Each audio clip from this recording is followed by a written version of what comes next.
Okay. What's going on, everybody? It's Matt the Lumberjack Landlord with my little helper, Eliana. Hi, Eliana. Are you excited to be on the show? I me too. So the question that I have for you, stop. The question I have for you is, why do we own rentals? Why do we own rentals for Lumberjack Landlord? Why do we own rentals? You know why? I forget. Cash what? Yes, Cash flow. That's right. See, she knows, and yet there were adult investors this last weekend that I had the displeasure of speaking with that didn't understand that very simple concept. All right, you fulfilled your obligation. Go hang out with mom and your sisters and brothers. Brother, Hello. have fun. See you. Bye. Hey guys, super excited to be here with you. Let's see. The internet's not awesome here, but I promise we'll make it through. Excuse me. Good to see all you guys. Let me see here. Jason, good to see you. Yes, it was great to yes, if only for a minute. The key with me, guys, is feel free that when I sit down for lunch, feel free to just grab a chair. That's the way everybody else does it. So that's the secret to if you want to have lunch with me and catch up, that's the way to do it. Just grab a chair at the table. But there's going to be some other stuff that we're going to be changing too. If you guys come as VIPs to the One Rental at a Time event, you guys come as VIPs, you'll be able to sign up for one of the number of interviews that's going to happen in the podcast room. I will be doing a majority of them in there like I did this year. But you'll see a schedule, so you'll be able to attend. And I think it's either going to be 15 or 20 or 22 or something like that. They're kind of measuring things out to see how many chairs we can get in there comfortably. But the way that will work is I'll do a bunch of the live streams or a bunch of the interviews, excuse me, and you guys will be able to come in and attend and hang out. And there'll even be a QA because I'm going to keep all the interviews the same questions. Love your guys' input on the feedback on that. That's what I did this year. So as you guys watch those things in school, just keep in mind it was done that way for a reason. I wanted to make sure you guys kind of understood and got the chance to hear how everybody else is doing it. What they did last year, that was what their business was like in 2024, how it compared to their business in 2025, and then based on that, what they were going to do in 2026. So all the questions are kind of in that vein, if you will, purposefully, because again, I think one of the toughest things is as we're putting things together, one of the most challenging things is sharing with everybody what, kind of where the methodology comes from. There's a lot of people that just don't talk about that. And that makes it really difficult to understand what they're building, why they're building, what they're building. So that's what, if you're in school, that's where all of those are going to be. And I'm pretty sure that even if you join school and then for some reason don't like it in a couple months, I think you can stop it. I don't think it's a year-long membership. I think it's just $20 a month. But all 17 of those interviews are going to be in there. There's a lot to them. And then there's the ones that I talked about where that investor just said absolutely zero clue whatsoever. Essentially, he is someone in the space that tries to sell education, but he has 30 rentals and he doesn't make any money. I mean, wow. 30 rentals and doesn't make any money. Now, we all know if somebody was a decent operator that they would be making money, number one. Number two, we also know that a good operator could go in there and literally within 30 days, that portfolio would be making money. No problem, guaranteed, no doubt whatsoever. So yeah, it's absolutely astonishing to me that somebody actually has a portfolio with 30 rentals and it doesn't make any money. I mean, holy cow. Wow. It's just unbelievable. So, yeah, just blows me away. But that's why I wanted to show you. Even my 4-year-old understands we buy rentals for cash flow, not for appreciation. Now, that being said, let's turn the page. the biggest mistake in real estate after 17 expert interviews. So I asked the same 10 or 11 questions of all of the people that I interviewed. Um, and there was one common theme with the investors that struggled versus the investors that did not struggle.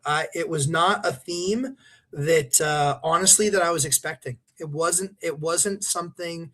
The questions were not contrived to get what people told me. Um, they were general questions about the business. It was generally, how is this hard for you? What was your biggest struggle? What's the one thing that you won't do? Like it was a lot of questions kind of down that path.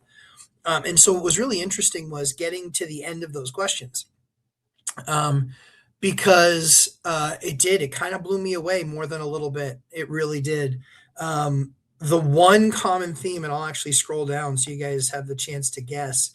But anybody want to guess what the number one thing that happens consistently where people struggle in their real estate investing? It's the number one thing. It was consistent across all the people that said, yeah, it was really dicey. That first 5 years of suck was extra bad for me. Kind of blew me away. And it was the same place. Everybody that really struggled in the first 5 years, they did this same thing, same exact strategy, which again, like I said, really kind of blew me away. But if you guys want to guess, I'll be happy to, excuse me, tell you if you're right or wrong. But it's the same exact thing. Same exact thing is what actually turned all these guys upside down and gave them, quite frankly, a rough road, a much rougher road than it needed to be. But yeah, as you guys start to guess that stuff, I'll actually go back through and just say hi to everybody. I'm still in Vegas, by the way. That's why the weird time for the live stream. I'm still in Vegas. Don't leave for another couple days, spending time with the family here. And giving us the chance to do all the fun kid stuff that they have in this amazing city. Most people think that this is an adult city, and it's just not. There's certainly parts for that, but there is so much family stuff to do. There are so many young families here. It's a lot of fun. There's a billion things to do for kids. So, Flavio, it was good to meet you in person, sir. It's great to meet you. He even introduces himself as from Grandview. I said, I awesome. Like as soon as he said it, I was like, "What's your Flavio?" I know exactly who you are. Old REI guy. Hey Frank, how's it going, man? It's great to see you and Cynthia as always. Um, Josh, I'm looking forward to watching all your hard work on the podcast room. Thanks, man. I appreciate it. I bet those videos are fire. Yeah, they were really good. I mean, like I said, it's always cool because I didn't know who I was going to be interviewing until probably the night before. I didn't know all of the questions I was going to ask. And when you're doing that, you just never know what all of the answers are going to be. And then, what started to emerge kind of from that time, what started to emerge was a theme. And that's what I found most incredible. I was just like, wow, that's amazing. Like the people that had an easier path of it, um, you know, consistently didn't do that. And the ones that had a really hard path consistently did this thing. So it's one of those things that I want to share with as many people as possible. I know that all those videos are in school, but hopefully, there might be something thought provoking enough. But yeah, I talked to Cody Davis, which was a lot of fun. I've been talking to Cody for years, texting and a few phone calls, a few interviews back and forth, but I never actually met him. So that was cool. Jared Oschenbein, he's great. With his strategy that he's uncovered is absolutely spectacular. And just Prince Money does very well. And then yeah, Jason Hartman got the chance to interview him, which was awesome. Got the chance to interview Millennial Mike, which was great. Did an interview with Casey from Brick by Brick. That was actually a lot of fun. She's an investor with 9 single family properties in Memphis. We got a chance to kind of talk about that. But yeah, there was just a lot there. And like I said, the one same consistent mistake. Yeah. Hey, what's going on, techie turned investor? How you doing, my friend? Good to see you. Let's see. Jason, Josh, I bet they are. I should have got off my ass and went in there and networked more in general. Thanks for sharing all those great pictures. Also, yeah, I haven't seen the pictures yet, Josh, but I'm looking forward to it. But yeah, you guys got to network. Honestly, I know every single year I make it a point to talk to at least 30 people I've never spoken with before. So I get to spend a lot of time with Adrian. In fact, so much so that we followed up and did another interview. We had a great time. I really like him as a person, but also as a wholesaler. That was a lot of fun. Casey and I had never spent any time together, so that was cool. We were able to connect there. Um, Cody hadn't spent that much time with Cody. Jared, I've spoken with him a few times, but that was great. Jason Hartman, that was just absolutely awesome. For me, that's one of the guys that I've watched for years. Him and Simon, the uneducated economist, watched those guys for years. So that was really cool. Yes, Jason, cash flow for sure. Yep. Mark, good evening. Good evening, everybody. Good evening, sir. Wayne Wong, hey everybody. This came up earlier than I thought. Yes, Wayne, it did come up earlier. Reason why is I'm still on the West Coast and kids, and I want to be able to help with bedtime. And if I started it at 6 o'clock, I knew I would go to 7 or 7:30, and that would put me behind the eight ball for helping with bedtime. Jason Calzabet, I believe I know who you're talking about. I thought the name. I thought the same about no cash flow with that many rentals. I even told him that. Yeah, so I was in the beginning. I was actually saying, "Hey, why don't you let me help you?" Like, there's no doubt in my mind I can turn that portfolio around pretty quick. I mean, that's what I do. That's what I used to do for business. For my real job, I used to go in and turn around companies. So it was always go in, have conversations with everybody, and then assess, and then diagnose, and then prescribe. And so I've done that for years and years and years and years and years. And so there's no doubt in my mind I could fix this portfolio in less than 30 days. Yeah, no doubt. No doubt. But oh well. Oscar, good evening. Good evening, Oscar. Jason, I'm gonna guess they were not raising the rent. Nope, that's actually not it. That's a top three problem, but that's not the problem. Yeah, good question. Tim L. Leak below a window, seeping to the floor below. Oof. But it has fake stone around the outside. Any ideas other than opening from the inside to expect? Um, My guess is, yeah, I mean, honestly, no. You're going to have to open up from the inside to see what's going on. Once you see what's going on, my guess would be it's got to be something to do with the flashing. That's my guess. It's got to have something to do with the flashing. And maybe even a bad caulking job. That could be it too. Hey, what's going on, Mark? Oh yeah, it was great to hang out with Mark as well. That was good. It was good chance to spend time with him. So that was a good time in the podcast room. But yeah, if that's happening, Tim, I'm guessing that's probably flashing or a caulking issue. If I had to guess, was it like a wind blown rain or was it just a normal rain and now it started leaking?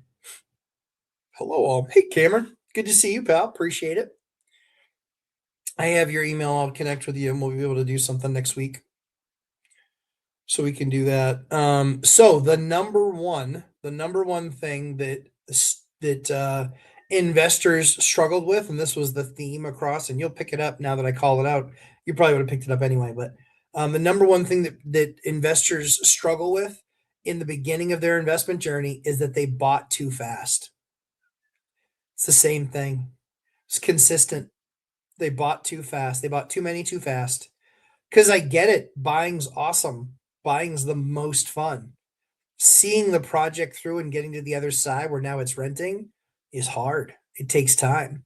Um, you know, uh, Mark, financial firefighter, he talked about it.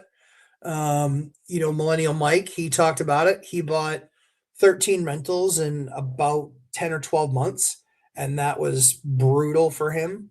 But yeah, Shiro talked about it. Um, yeah, it was consistent. Cody talked about it. with how quickly they grew and how many units that they got up, and then the management of managing those assets, and then the types of tenants that you get and the types of units that you get, or the types of units that you have is then based on the types of tenants that you get. That can become a challenge, right? That can be pretty difficult. Um, so yeah, so Cody talked about it. Uh, who else did I have after that? Then I had Hartman. Yeah, Hartman. I don't know what his numbers are, but it's absolutely fantastic. Um, oh, good for you, Jason. I remember that deal. That deal was that the big seller finance deal? I think I could be wrong. You can tell me if I'm wrong. But yeah, it was kind of amazing story to hear because it was consistent. So many people, like in the first 5 years or even in the first couple of years, they would buy three or four. It's like, man, that is so fast. Unless you are now retired and that's the only thing that you have to do and you have a bunch of cash flow ready to work. Um, uh, I'm Henry Cruz. What are your thoughts on wholesale real estate? What do you mean? Coster, 100%. I bought a few too quickly. Yep. I'm still trying to pay and finish up a couple projects. Yep. They end up taking way too long when you spread yourself that thin and somehow cost more. Well, they do. They cost more because of carry, but they also cost more because of materials and delays. So that's the biggest issue. That's the biggest issue. And it's really hard because at that point in the game, usually you don't know.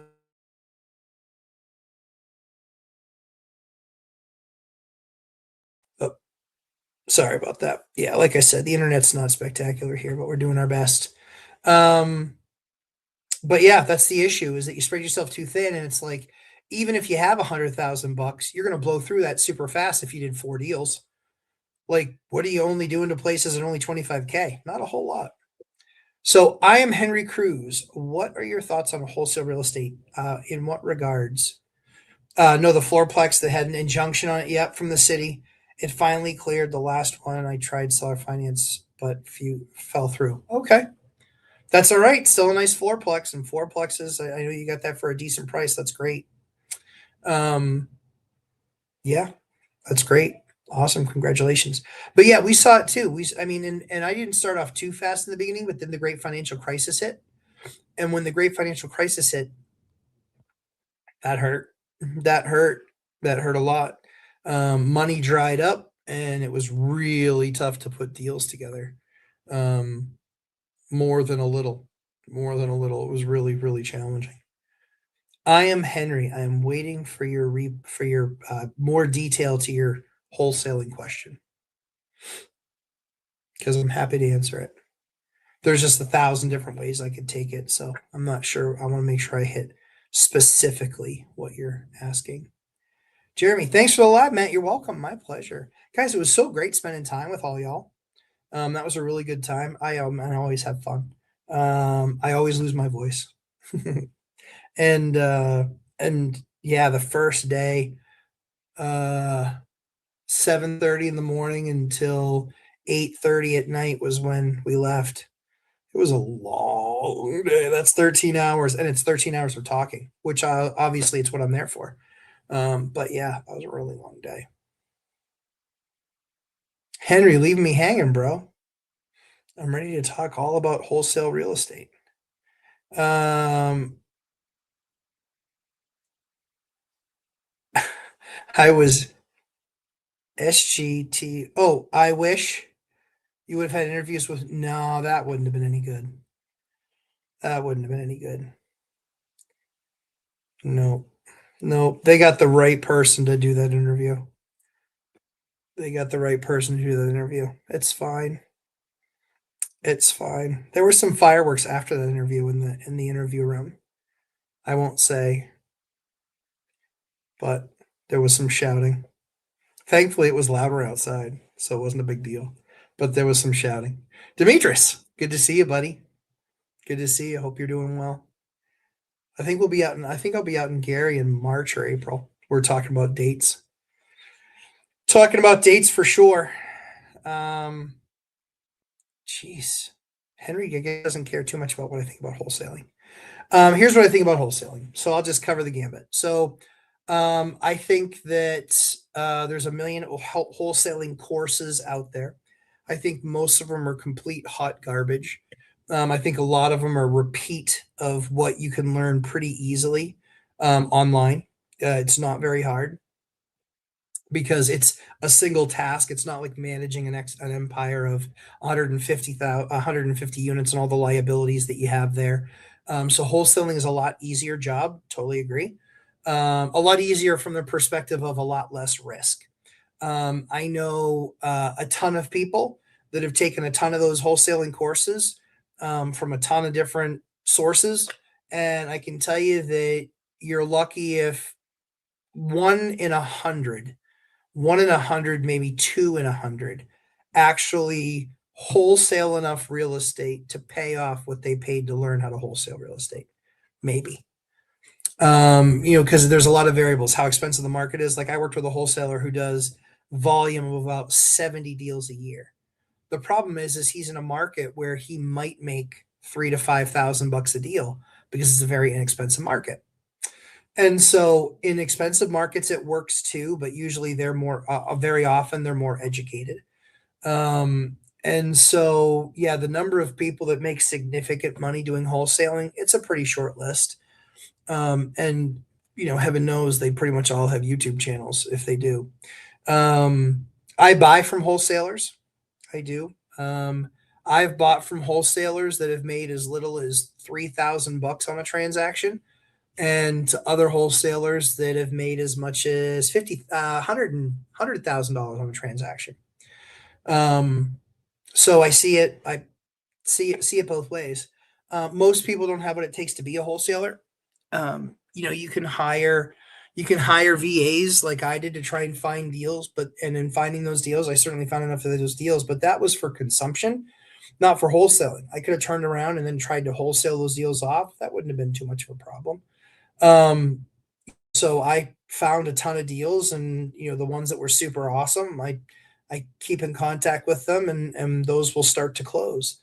But yeah, generally speaking, as a wholesaler, there's often big wholesalers in your market, like Adrian. Adrian talks about spending $300,000 a month, 300K a month on reach out to try and create opportunities. $300,000 a month.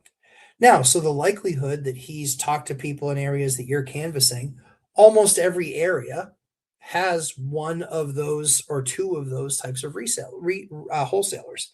So it's going to be a decently crowded market. It's not new. It's like seller financing 15 years ago. It wasn't a thing that happened all the time. And when you explain it, most people had no interest in doing it. So seller financing, it just really wasn't a thing 10 or 15 years ago. Same thing with wholesaling. But now people have gotten a lot more used to that. Certainly, investors have as well, because they're like, yeah, if I don't have to, give up the 6 points, or I'm going to give up 6 or 8 points anyway. They usually 8% is what they're going to give up when they sell something. So if I'm going to sell something for 10% less than what it's worth, okay, like that works for me. Like I don't want to do 20% less, but again, it depends on the asset, depends on how long you've been in it. I can tell you, in working with a lot of wholesalers, most of them are, many of them are just pure hot garbage. Their deals are not particularly good. Very often, they're trying to sell the thing close to what it would list for on MLS, which means there's no real money there. But yeah, I buy wholesale. I haven't done any wholesale deals, I don't think. I mean, maybe one or two where I was just like, oh yeah, this isn't a deal that I want, I'll pass it on. But I didn't make any money from it. So I was just passing the deal along because I don't need to make money on everything. Um, what else about wholesalers? Um, yeah, I mean, if you have any other specific questions, I'm happy to answer them. Um, but wholesaling is a job. It's a job, and if you're in the beginning, you're doing a lot of that work, a lot of that bird dogging, trying to find down the, like what Pace talks about. You're trying to track down those deals. Now deals come into him, but he spends hundreds of thousands of dollars a month creating flow. When you're not doing that, when you're a nobody and a no name, there are ways to, get the phone to ring. It's very hard. It is a lot of work. And yeah, hopefully you can start to do it and get a reputation. The challenge is that it is a job. It will turn into a lot of work. I know some people that try and sell the crazy lunacy in the story, that they only work an hour a day. Bullshit. Bullshit. There's no way you do. Because even if you get one client on the phone, just one, you're going to spend more than an hour that day or that week. Excuse me. They said an hour a week. You're going to spend more than an hour on that, just doing due diligence. It's going to take that much time. So it's just kind of silly. Let's see, Coster. My current too fast is running into an aging steam system with pipes starting to fail. Yep. And keeps failing. Repair another, break one after another. Yep, while trying to finish another project. Yeah, one pipe steam, man. One pipe steam. It's brutal. And usually when you have one pipe, so we only have one system ever that had pipes that were going bad. And what they do is they just corrode, and then they burn, and then they pop. You get a little, and then all of a sudden it goes, and then that steam just blows that hole open that much bigger. And then you're heating the basement. What you're actually doing is you're not so much heating the basement as you are spraying a bunch of steam in the basement. There is heat to it, but sadly, there's also condensation.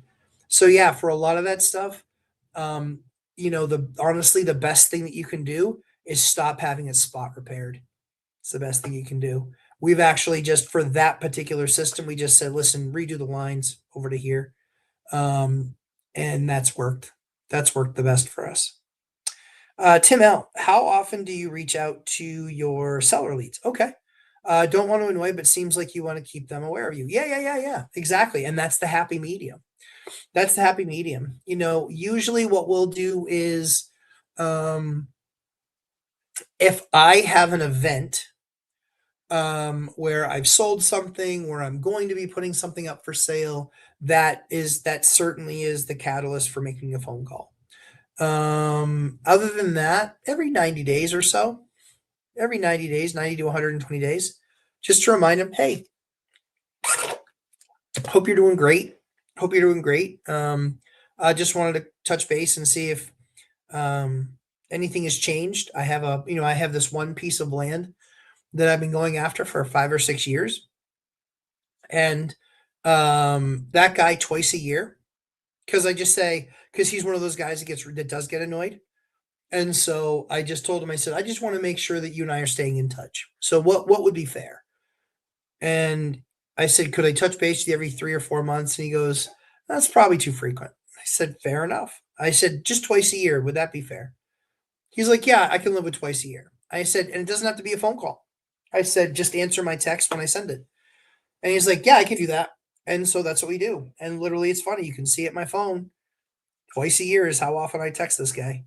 And if I ever see anything moving around on his property, I make the call. I reach out. But yeah, he is, again, it's a piece of land that I want. And so same thing, like I said before, if I have an event, hey, listen, I'm selling X, or I'm selling something, and I wanted to see if it was a possibility that this might be something that you're willing to sell.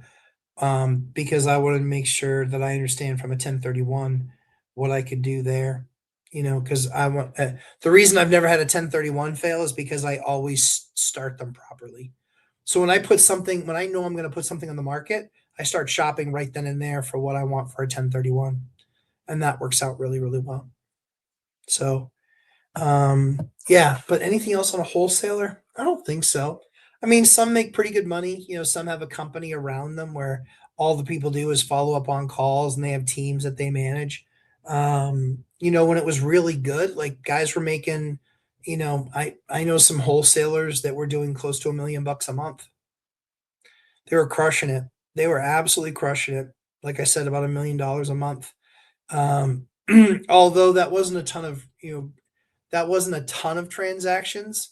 I think a lot of the transactions were, I think a really big one for them might be 150 to 200K. So don't think that they were doing 70 transactions a month. It wasn't anything like that. So it does matter which market you get into for sure. And then what the value of the assets are. Do you value that asset? Because again, as an investor, I can look at my portfolio and go, yeah, I mean, if I'm going to get 8% knocked off, and then that's if I get the price that I'm asking, then that's basically a 10% discount, or I can just, sell it to this jackwagon. The problem is that how often do they close, right? I'd want to put it in the hands of somebody that actually knows how to close and actually get the deal done. So, yeah. There he is. What's up, Dion? Good to see you, buddy. Every time you hit the like button, an angel gets its wings. That's true. That's true. Or we get put in a podcast and an interview room, and we bang out a bunch of really awesome interviews with a bunch of really awesome investors and learn a whole bunch. I like that too. That was a lot of fun. Learned a lot of stuff.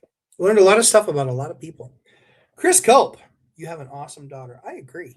Thank you for saying. I know I love my daughter. She's the best. Eliana. That's daughter number 2, kid number 3.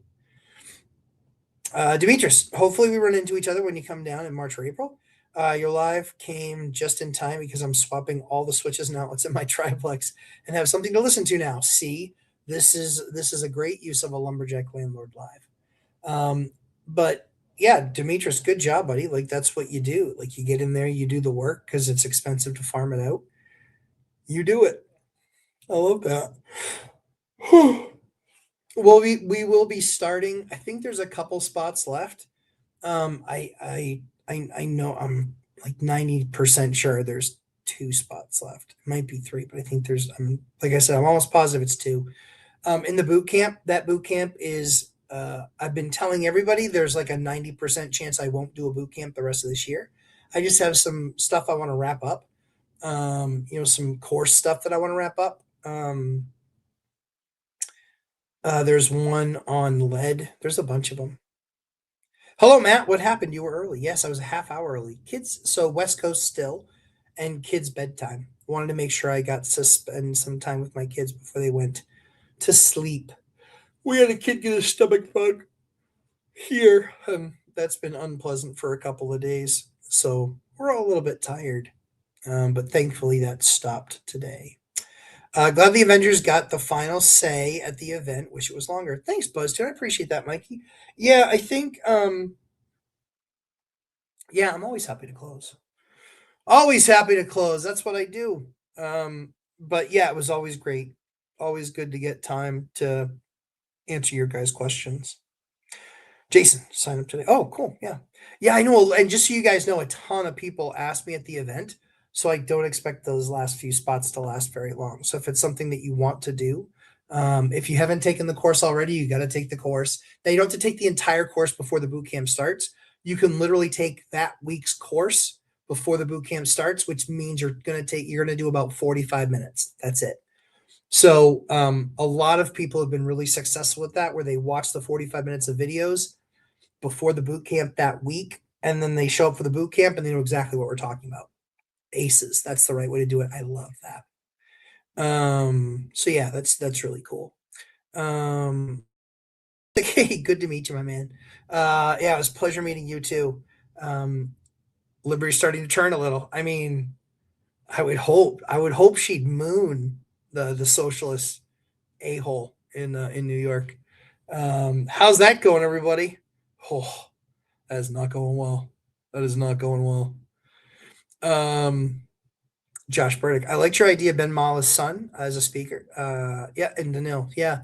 Yeah, I think, Danil, I want to see she has 4 or 5 rentals. So I think that that's good. I think the other thing that's good too is, I think that women are less represented on YouTube as investors, and that there are more of them out there percentage wise that do it. I know a bunch of female investors just do.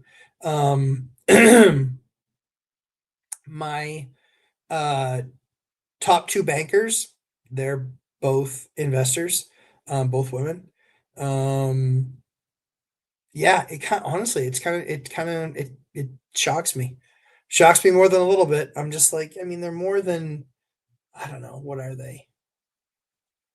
Maybe 10%, 12%, 14% of the market as far as investor goes, but they're, less than 2% or 3% of the channels. Um, and then, so yeah, so Danil coming in, with her portfolio, I think would be cool. Ben Mala's kid, I like him. I think he's awesome. Obviously, he learned everything from his dad, but he's learned some outside that, and so I just think he's a smart guy. I think he's a good investor, and he's definitely a chip off the old block. Ben has two sons. One of them, I watched him do a turn on them buying a property. And I loved how uh, uh, organized and how laser focused he was on getting the thing up and running and getting it on their systems and doing the right thing. So I really appreciated that because he did it fast. And when you have somebody like that in that big of an operation that is that good, that is a major differentiator for the bottom line for sure. Yeah, for sure. Hey, cash flow, Johnny Ramirez. Good to see you, pal. Hope you're doing great. I was surprised Ken had Melody right on today, these YouTubers and they're controversial. Yeah, I mean, whatever, Melody. Like, keep on guessing how much it's going to blow up. And now, people are like pivoting to, well, commercial real estate. Like there's this, Oregon came out, or was it Washington? I think it was Oregon. Yeah, Portland, Oregon, I think is what it was. So, yeah, good question. Good question. I think there's like five of you, four. Like I said, it's 10%. There you go. Um, but I'm not really honestly, I'm not really a good one to gauge that. I am an acquired taste. I don't if you like hearing the straight talk and you like hearing how to fix things and make them right, and not and not needing to hear 34 attaboys or attagirls. I am the I you will love learning from me and doing the course with me. You'll love that stuff. If you want someone to take the long way, over explain, not get you right with the information that needs to know, like I am. Yeah, I am a horrible, I would be a horrible psychiatrist. I would be, I my numbers would be dreadful. I don't do that well. I can look at, and that's what I did. That's why I got paid, guys. I got paid a lot of money in corporate America my last 5 years of my career to do that. I got paid a lot of money to do that the last few years. And so that's what helps. Um, but yeah, Melody Wright, just stop with the noise. Like, give me a break. She's Dion always says, she's guessed 29 of the last three recessions, and Peter Schiff is almost as bad. He's guessed 17 out of the last three. Um, and sure they happen, sure they happen, but yeah, it's nothing crazy. It's just, yeah, it's whatever. Call it for enough years and there you go. Josh Burdick. Oh, no, I already covered that. Oh, hey, Kyle Dorn. Good to see you, pal. Sarah Vannon, good to see you. Thanks for live. Yeah, always my pleasure, guys. Always my pleasure. Want to make sure I'm always doing these for you guys. In case you missed it, you can roll back to the beginning, but the secret answer was the biggest mistake in real estate that I found after talking with 17 experts that now have all done it for a number of years was speed of acquisition. In the beginning, it was too many. They did too much too fast that needed too much work, and that really hurt them. Oh, yes, Gen X. Yes, yes, that's true. Hartman called me a millennial. I'm like, no, it's fine, but no, it's not. I'm not. I'm almost 50, not a millennial. I missed it by at least 3 years because I think millennials are what, 81? I'm 77. So yeah. Ms. Millie, hello. Your content's so valuable. Question: how do your interior painters charge per hour or square foot? Great question, Ms. Millie. Thank you for the kind words. I have a great answer for you. So I actually have them quote it by the job now. Um, that's and here's the thing: more advanced. It's not something you do in the very beginning. Because you need to know their quality. So I know the quality of my painters. I know that I can blue tape a place and they're going to come back and fix everything. And that there's not a lot of blue tape that's needed in the beginning. So, and blue tape is when you go around and basically show all the errors. So you just take like little rips of tape and you just tape it, and that way they can see that they need to do X, Y, or Z. So, so for me, I am more by the job. Um, you can do So you can do by the hour, you can do by the square foot. The biggest key is however they're doing it, they need to give you a final end number quote. What I care most about is the quality and the price, and that I'm getting value at the end of the day. So that's the biggest thing, Ms. Millie, is it doesn't matter to me if they charge flat rate by the job, by the square foot, by the hour. None of that concerns me. I only care about what was the value at the end of the day. So I'll even take three different quotes by people that quote it three different ways. And I'm looking at the final number. Because even the guy who does it by the hour, even that person needs to tell you a range of where they're going to come in at. I had somebody write a proposal for me this week. They came in at $38,000, and then they started excluding a bunch of things. And I'm like, no, no, no, no, no, no, no, no. Well, it's going to take extra time, right? But the budget's 38,000 bucks. That's the quote that you're giving me. I'm not writing you an open checkbook to just, well, but here are the 17 risks. Dude, every single one of those is going to cost money. So then I get a new proposal, $50,000. I'm like, I said curse words. I said curse words. Because I'm like, see, that's exactly what I'm talking about. And then and then there was still like seven more caveats. And I'm like, well, every caveat is likely to cost money. So it wasn't a $30,000 project or a $38,000 project or a $50,000 project. It was more like a $60,000 or $70,000 project. That's a problem. That's a problem because that's not in the budget for this project. It's not. And it's something that I will figure out a way to do it less expensively. Now, still not sacrificing quality. It will take more time than his approach, but it will still be good at the end of the day. We have a building that needs to be leveled and it's out of plumb. And so there's slants in the floors and things like that. It's a 14 years short of 200. So it needs some addressing, but I'm not going to do it that way. I'm not going to do it that way and be chasing my tail and writing I told the guy, I said, it's basically an open checkbook. He goes, well, I don't want to get stuck with the bag. I said, yeah, but you're the one assessing the job. You need to get an assessment down of, here's the 4 or 5 risks, not here's the 17. Yeah, Ms. Millie, I'm with you. I'm with you. I say curse words. I try not to. It's not good. But if I do it, it at least has to be colorful and it's earned. The curse words are earned. Let's see.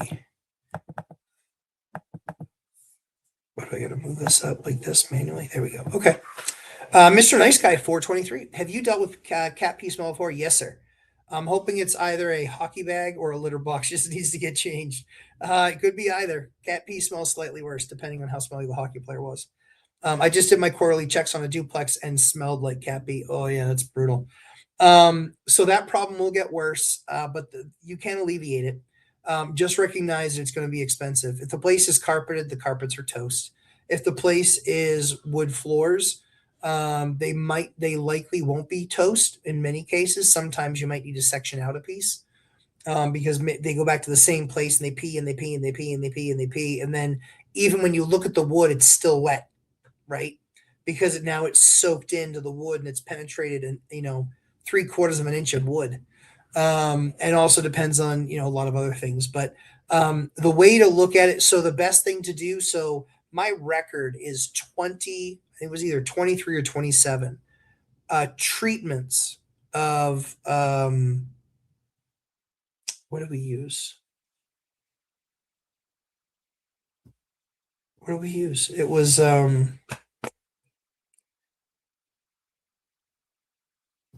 basically like rubbing alcohol.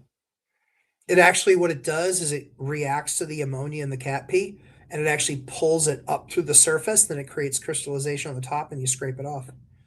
And we just kept on doing it. Kept on hydro.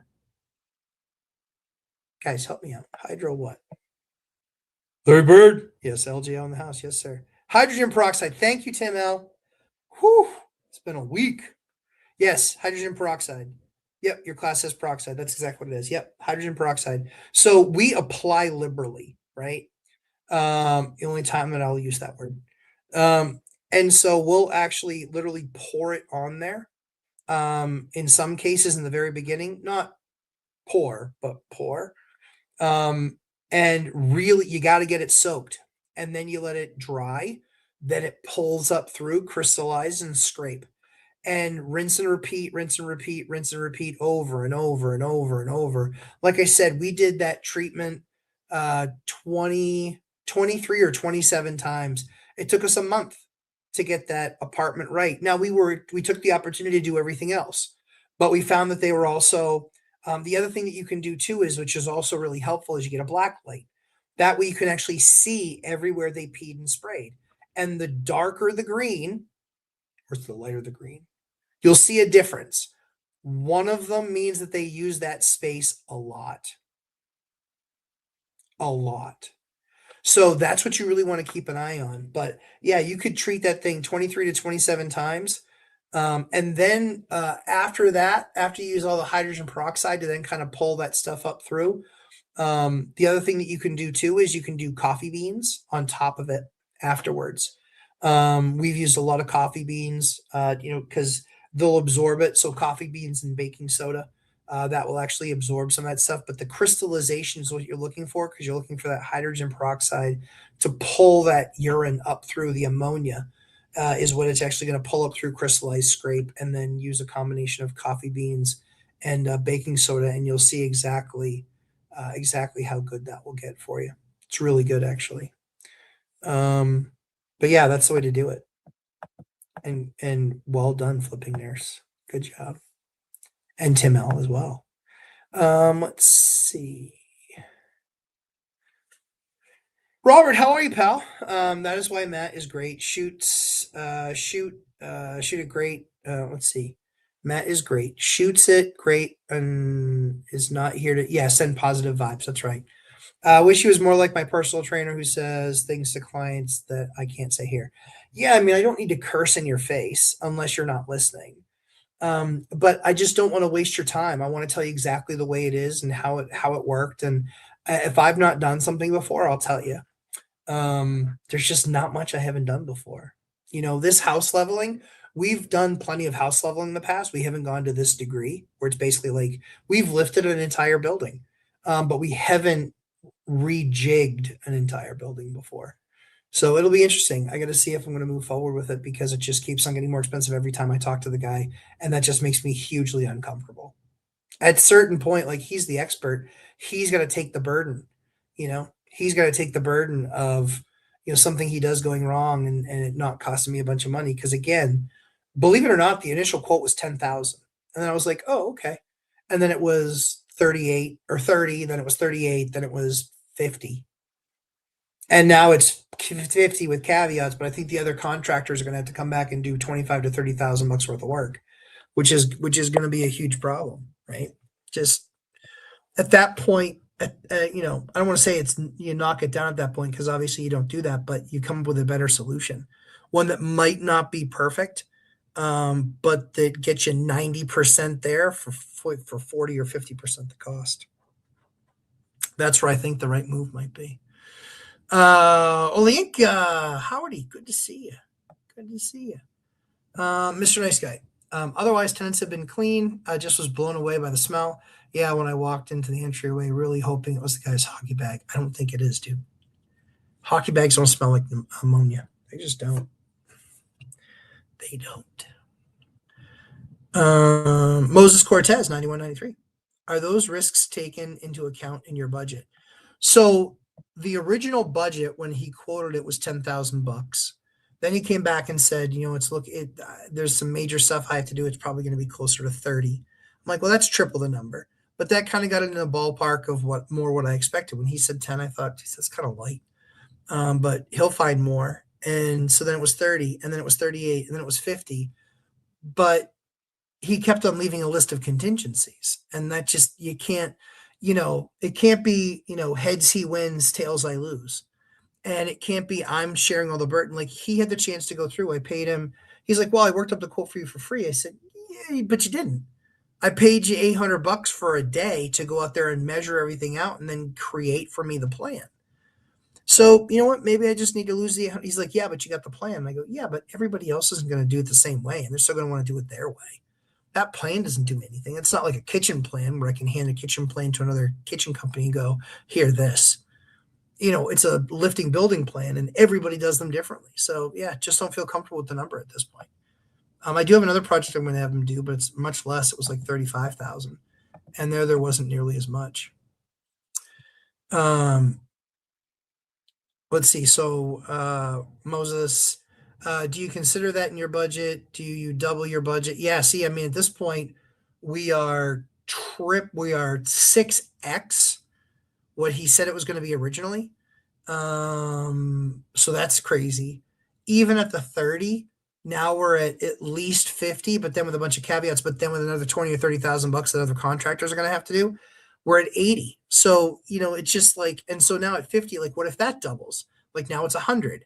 Like, at what point is he the expert? At what point you've got to you've got to get, you've got to own it at one point. You just have to. You have to.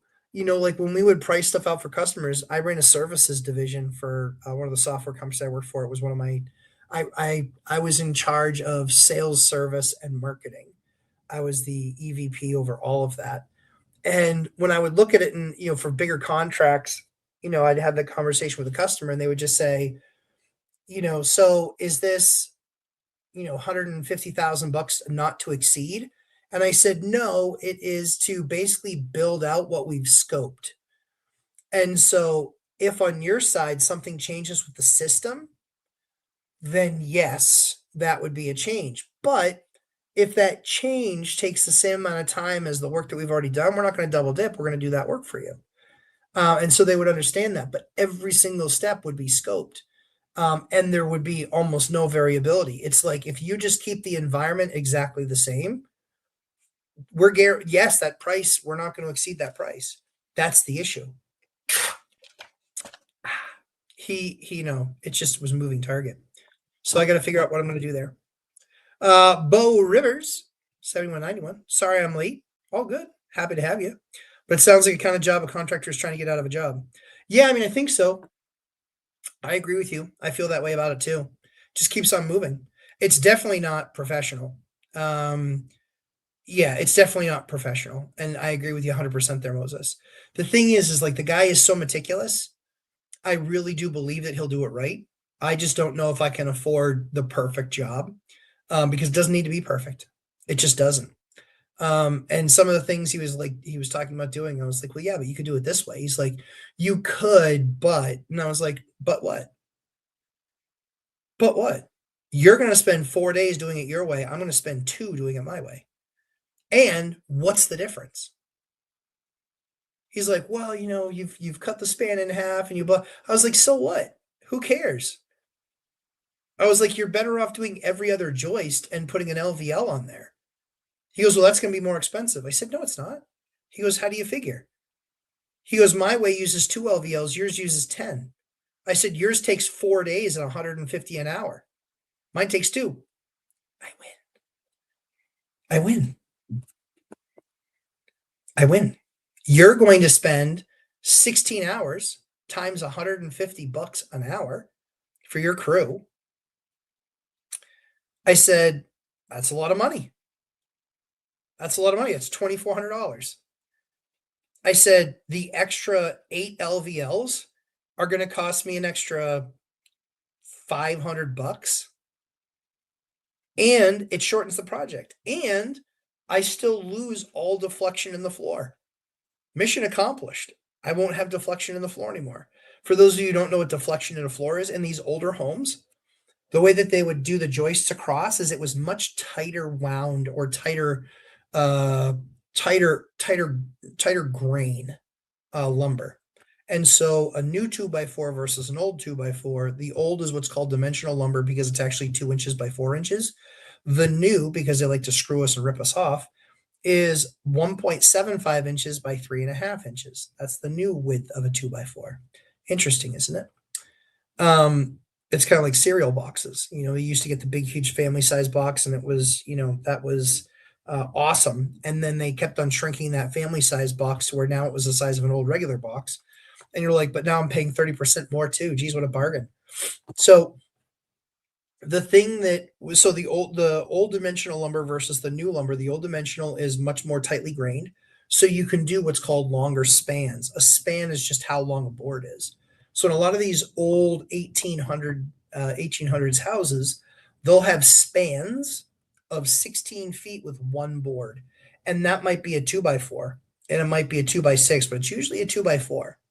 And those floors were fine because of what people would put in their apartments. It could certainly handle the weight of people. There wasn't a bunch of really super heavy furniture, and there certainly weren't entertainment centers and all the other fun stuff that you have to worry about, right? So what's really super cool about it is, hey, Key, good to see you. What's really super cool about it is the newer lumber is not nearly as tightly grained. So a 16-foot span, a board could never be used for that. Never, ever, ever.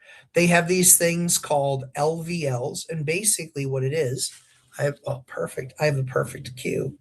So let's say this is a 2x4, right?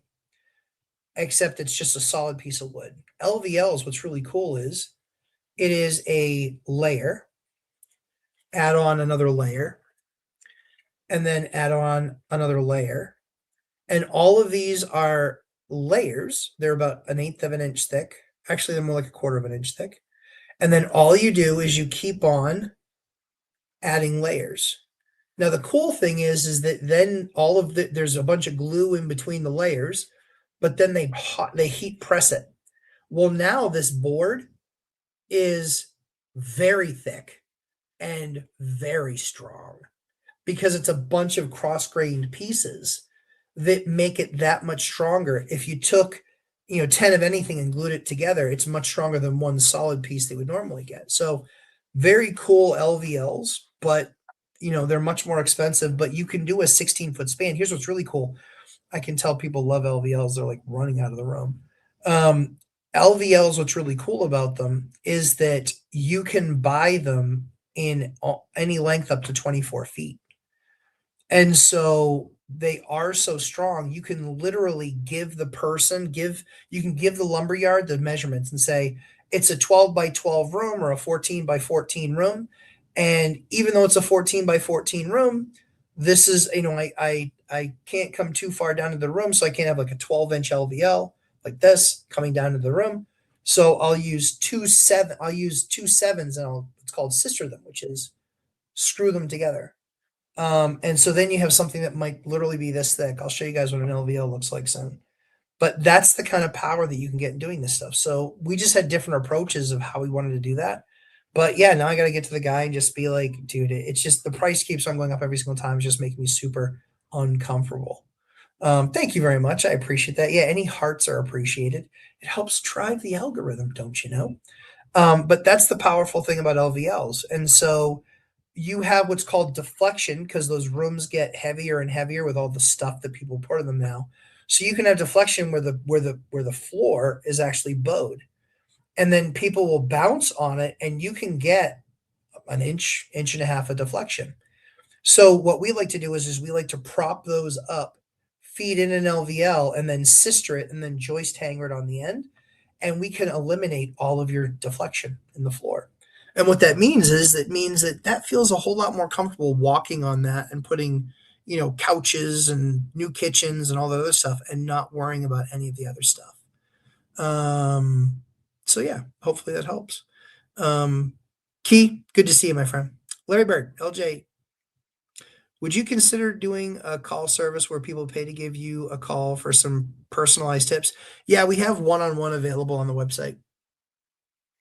I I uh I have it available. I've done it a few times. I usually, honestly, I like to push people towards the boot camp because I know it's more valuable. I can solve your problem. It's not hard.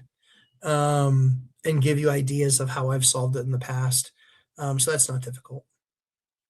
NPC. So realistically, for the walls and firm for 2,000 square feet, firm base ceilings, what are we looking at? I mean, yeah, I mean, he wants 50, 60,000 bucks. Plus I got to do 20,000 bucks worth of replumbing and rewiring. It's too high. Well, with rentals. Hi, Matt. Good to see you, sir.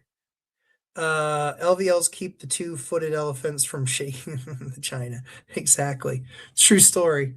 Like if you've ever been in any of those old houses, um, boy, I cannot type. I mean painting. Oh, gotcha. Okay, painting. So yeah, we've gone into a house before where I literally got in the center of the room and I bounced. And I could hear friction in the boards below, which meant some of them have already snapped. So we rip up the entire floor, and what do we find? Guess what? They'd snapped. And three of them had snapped right next to each other. That floor is not good. Beam. Yep. LVL is a beam. Yep. But your subfloor goes on top of it, and then you have no deflection. That's the power of them. Yeah, you can look up LVLs, and believe it or not, they actually they're massive sheets, and the way that they're made is they're put through the lumber through the lumber company. They make these sheets, and then they slather it with glue, and then they put another sheet on, and they slather it with glue and another sheet.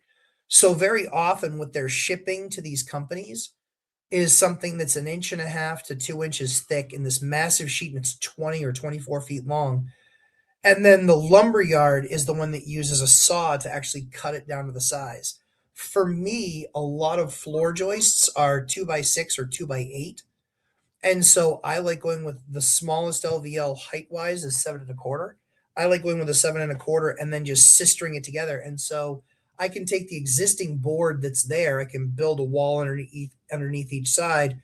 I can take the existing board that's there, prop it up, clamp it together, but then I can LVL on each side of it, and then that thing's never going to move.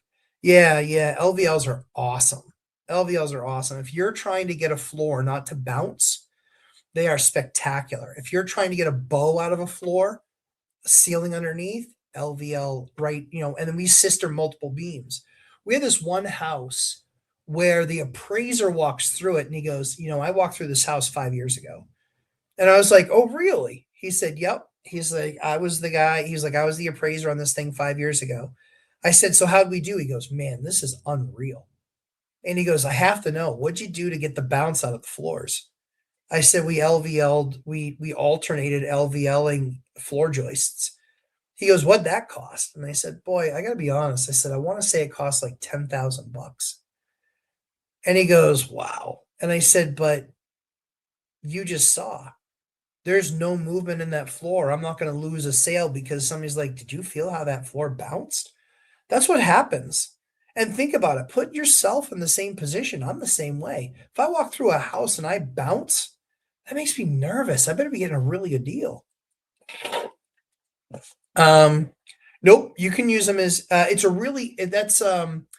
you're better off, using trusses, Tim, in a roof. You're better off using trusses in a roof. And you could also be better off using, so they have these, like there's some trusses where they basically have like a 2x4 that sits as what's called the plate, which is the bottom piece. Then there's a piece of plywood. Usually you can get 1 inch thick plywood. You can go with less, but you can get 1 inch thick plywood. And then you stick a top plate, which is basically a piece of 2x4 on the top, and you route the middle, which means you just cut a strip out of the middle, and it might be like this tall. And what it does is it just gives a channel for that plywood to sit. And then you can put those pieces together. And that is another way that they assemble those based on the length that you need them. And then that will give you a really firm foundation for building on top of it, or building a new roof, or building a second floor. That'll give you no flex. LVLs, real laminated, I think it's called laminated voluminous lumber. Let me just double check. LVL stands for veneer, laminated veneer of lumber. Sorry, voluminous. Must have been watching an eyelash commercial. But laminar veneer lumber. Yep. Because of veneer, it's just like this thin piece, and then it's 15, 16, 18 pieces, squished, heated up, glued, squished together. Yeah, Josic. Yeah, I did one LVL at one of my properties. Amazing, worth every dollar for sure. Absolutely. Yes, thank you, Christopher Leroy. Yes, sir. But that's where the stuff is it's just absolutely, it's a great, amazing product. Even 15, 20 years ago, they didn't. Because think about it. What you would do is, that's why people would go and pursue, they'd go and pursue like old chestnut. They'd go try and find old chestnut. The problem is to get a really long chestnut beam can cost you thousands and thousands of dollars. But yeah, LVLs have saved me in a bunch of cases, and we've used them a number of times to just take bounces out of floors. Yep. And they're fantastic. Or we've used them in basements to help pier things. So we'll see that we have, this dip or whatever. We'll pour we'll dig out, we'll pour concrete sonotubes in the ground. We'll then have posts or piers that are going to be quarter-inch of steel and then concrete on the inside. We'll put those underneath it, and then we can put a board underneath that. Yeah, 22-foot span, zero movement. Yeah, I think the longest I've ever seen, I want to say, was 24 feet long. I think that's the longest you can get them. But usually ours are 16-foot pieces, because usually that's the biggest room that we have. They're usually 16-footers. But yeah, man alive, does that make a huge difference. The cool thing is also, like, if we have a massive ceiling, we have like a 12-foot ceiling or something, at that point we'll sister them across, but we can even go deeper and taller than what they normally are.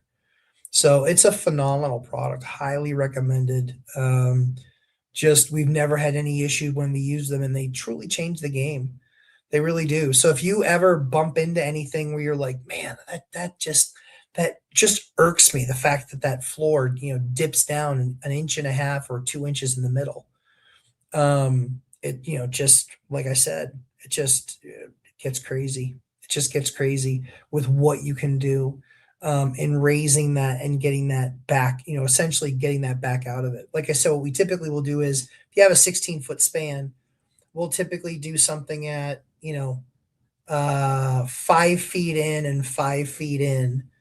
And then we'll basically find a way to get the lumber up in above those two walls, and then bring it to the edges. And then they actually have it in the spec where it's a bolt pattern, and you can just follow that pattern, and then that gets you good. Ms. Millie, LVL was added to joist in a crawl space. Awesome. However, ended up with dips in the floor, but less bounce. May not have been done right. It just might less bounce. Yes. So what that really means is you need more. That's just what that means. It means you need more. Yeah, it means you need more. So according to ChatGPT, $2,500 for a painter labor in New Hampshire, typically 30 to 50 bucks per hour. Does that seem right? Yeah, you can get painters. Sorry, Robert. Yeah. Painters. Yeah, my guys are usually 35 to 45, if I have to pay them by the hour, because it doesn't make sense when they're going to do like a small job for me, like something that might be a day or two. It doesn't make any sense to do it anything other than by the hour. Your thoughts on DSCR loans? I love them. I love them. I love DSCR loans. There used to be a huge premium to them, but I just talked to a DSCR lender. In fact, I have probably, because we're looking for some financing in the next 90 days. And so I probably have 15 guys that I'm working with right now. Yep. I have like 15 guys I'm working with right now on some conventional, some DSCR. And the DSCR spread's not too big. Maybe subfloor plywood was too thin. Yeah. So, yeah, to finish that thought, Ms. Millie, you might just need another LVL added.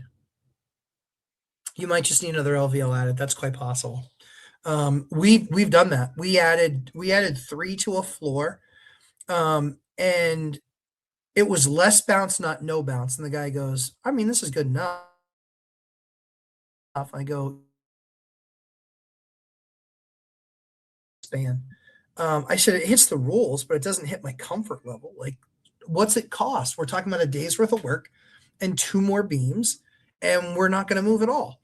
And he goes, I mean, hey, if you want to spend that money. And I was like, well, I mean, basically it's me and you. And I said, and you're $50 an hour, so you're $400. Me, my time is worth a lot of money, but I'm not going to charge myself. And the 2 additional LVLs are going to run me about $100 a piece, so it's $600, and I never have to think about it again. No brainer, done.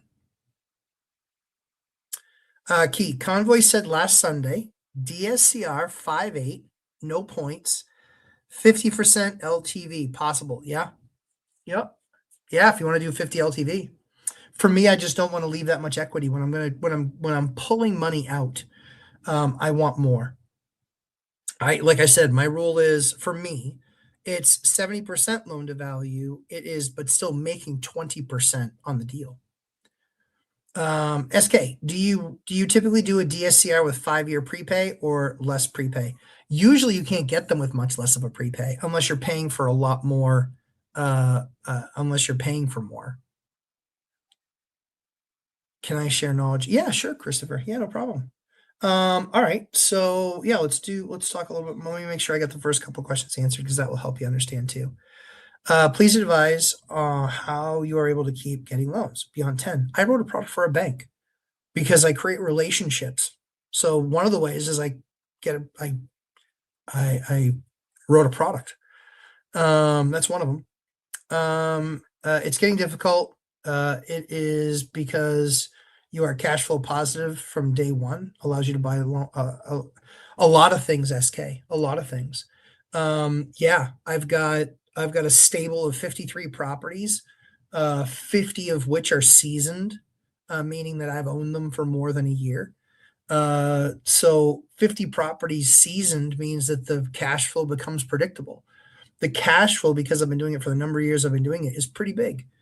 Even with our refi outs, like even those refi outs were 5 and 6 years ago now. So that's part of it. The big thing on the DSCR side, though, that is only based on the specific property. It's that property and how that property performs and your credit score. So it's nothing else. It's not the rest of your portfolio. It's not your debt service coverage ratio over your entire portfolio. It's that specific asset. I'm refinancing now with DSCR Convoy in the 6s. All conventional quotes were 8% with other lenders.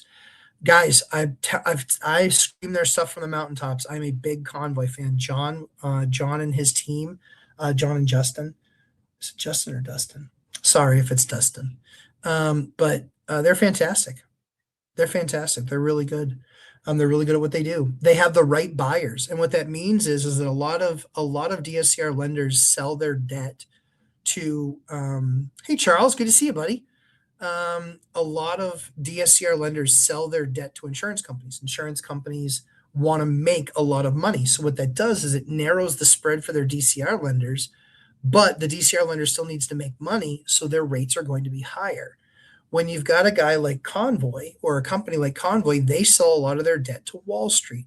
Wall Street says, hey, we just want a cash producing asset that pays us more than what we're lending out on the money, if you will. So their spread, they're willing to live with less of a spread.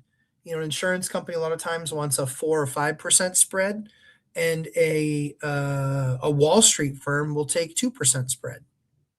It's just Dustin. Yes. Yep. Yep. I always get his name wrong every time. Every time I call him Justin because I had another lender that was Justin. The one thing that scares me about hiring painters is them not listening of what not to sand and sanding lead paint. True story. I got crushed. I got crushed with a lead order because the painter sanded.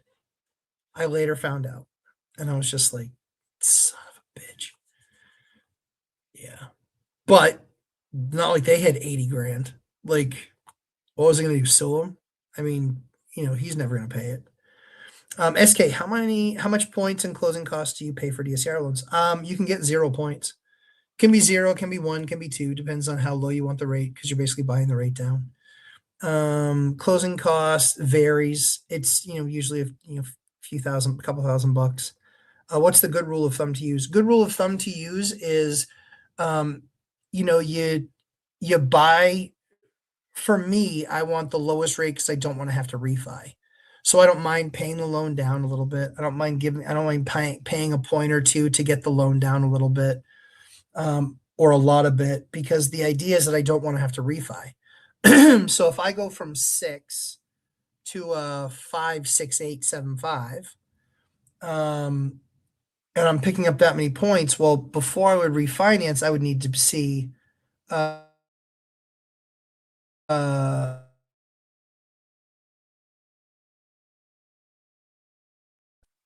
do I think that rates are going to get that low? Probably not. And certainly not anytime soon. And if it does, it means that we went to war with Iran and we're getting our ass kicked probably. Not saying that we would. I'm saying that's what that low of a rate would mean.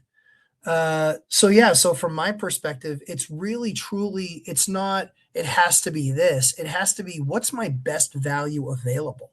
The only way that you get best value available is if you just shop.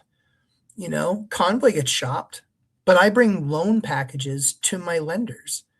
I'm like, this is what the asset is. This is how it works. Corridor Chris. Hey, Corridor Chris. Good to see you, pal. I'd get 3. Yep, exactly. Ask for all in, no buy down. Yep. See what the rate is, apples to apples. And then how much is the buy down? That's exactly right. Yep. Yeah. It's just like anything. It's comparing and then trying to create value. Then it's also understanding how easy they were to work in the process. DSCR lenders can be challenging because they might not have a lot of appraisers, number one. Number two, they might not appraise and do stuff in your area, number two. And so if they do those things, they might not also do some of the loan limit stuff that you guys do.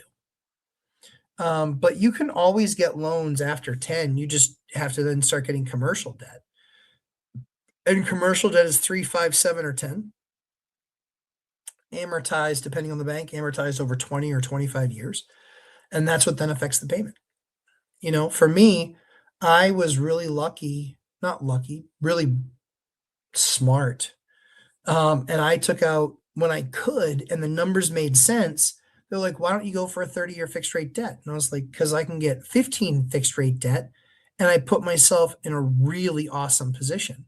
So I did a 15-year loan. Well, after 5 years, I'd paid down so much on the asset that it allowed me to refinance out, and I actually refied into 30-year debt because I needed the number to come way down because I needed the profitability of that particular asset at that time. Let's see. Pavel, how are you, pal? How do you handle illegal breed dog and tenants saying it's an emotional support dog? Yeah, good question. Good question. It depends. Like if they need to sue you over it, I mean, they don't have the money to sue you over it. I would just get a letter from the insurance company saying that this dog is not accepted, but I would go back to the insurance company and say, what if they came in and what if they came in and they were willing to buy insurance? And then make you the named entity that would be the payout if there was a problem. Very often, if you prove that to the insurance company, they'll say, okay, it's no longer our liability, it's his liability. Because it is his liability, he has a policy, but you need to be named in the policy because that way you know if he loses it or cancels, then you're still covered. That's something that's really, really important. Yeah. And then in that particular case, they'll go out and they'll try and get in a policy on their own and they'll see how much more expensive it is and then it shuts them off. Then they're just like, well, I can't afford that. And you're like, I mean, you're more than welcome to move in and you can have that dog. This is just what my insurance company requires is that you have that insurance. And then they go try and find that insurance. And then, like I said, you got to be named on there because if you see that they could easily pay it 1 month and then cancel it the next, and then you have a big problem on your hands. SK, do you recommend to get portfolio loans where multiple properties are put in one? It really depends. It really depends. Should we get an LLC for each group of rentals? No. Should I just put in a trust? That's what I did. I don't tell anybody to do it. That's what I did. And then I have insurance on each of my properties, and then I have an umbrella over my trust. Those are the pros and cons. Yeah, it's because Kevin isn't that good of a real estate investor. Sorry, me, Kevin. Way it goes. He's a really thorough guy, but some things he just doesn't know what he's talking about. Because the fact of the matter is how he invested. He lost a lot of money in how he invested. And he wants to do wedge deals and things like that. I'm an owner operator. I'm not just an owner. He's just an owner. He's not an operator. You think he gets a spreadsheet on his properties. But the way that we do it is yeah, we do it in a trust because we need that vehicle. The trust gives us no protection. But the trust, what it does is it gives us a vehicle by which to allocate assets. The insurance is the key, right? So think about it. Why do you do an LLC? If you're an LLC with your wife, you're going to get blown up anyway. So unless he has an LLC with other partners, he can get sued and blown up exactly. There's no protection in an LLC. He's wrong. Well, he's not. Thank you, Key. I appreciate that. He's not an operator. He's an owner. I'm an operator. So I go to court. I go to court. I know what court looks like. I know what the inside of a courtroom looks like. I know what it's like to talk with a judge. I know what it's like to work with attorneys, And so I don't want to be in that position. I also spend a lot of time with accountants and everything else. And so again, where does that put us? So where that puts us is, yeah, I have them in a trust, but that's the direction of how to allocate the assets. It's not for any asset protection, number one. And it's more of taxes. Meaning when we pass. And making sure that there's the ability for Ashley to kind of take over if something happens to me, or me to take over if there's something happens to her, or if something happens to both of us, that somebody can step in and be an executor of that trust. But I have each individual property insured, and then I have an umbrella over my trust that then is going to cover anything from a gap. So let's think about why somebody does an LLC. They say they do it for protection. Well, they're stupid and wrong. It doesn't protect you at all. Not a bit. There is nothing that protects you. If it's you or you and your wife, there is nothing that protects you, because the entity, the person suing you will show up and they will say, Your Honor, we are going to pierce the veil of this LLC because it's not actually a limited liability corporation. It is a husband and wife team, or it is a husband, and he's just trying to get out of having to pay anything.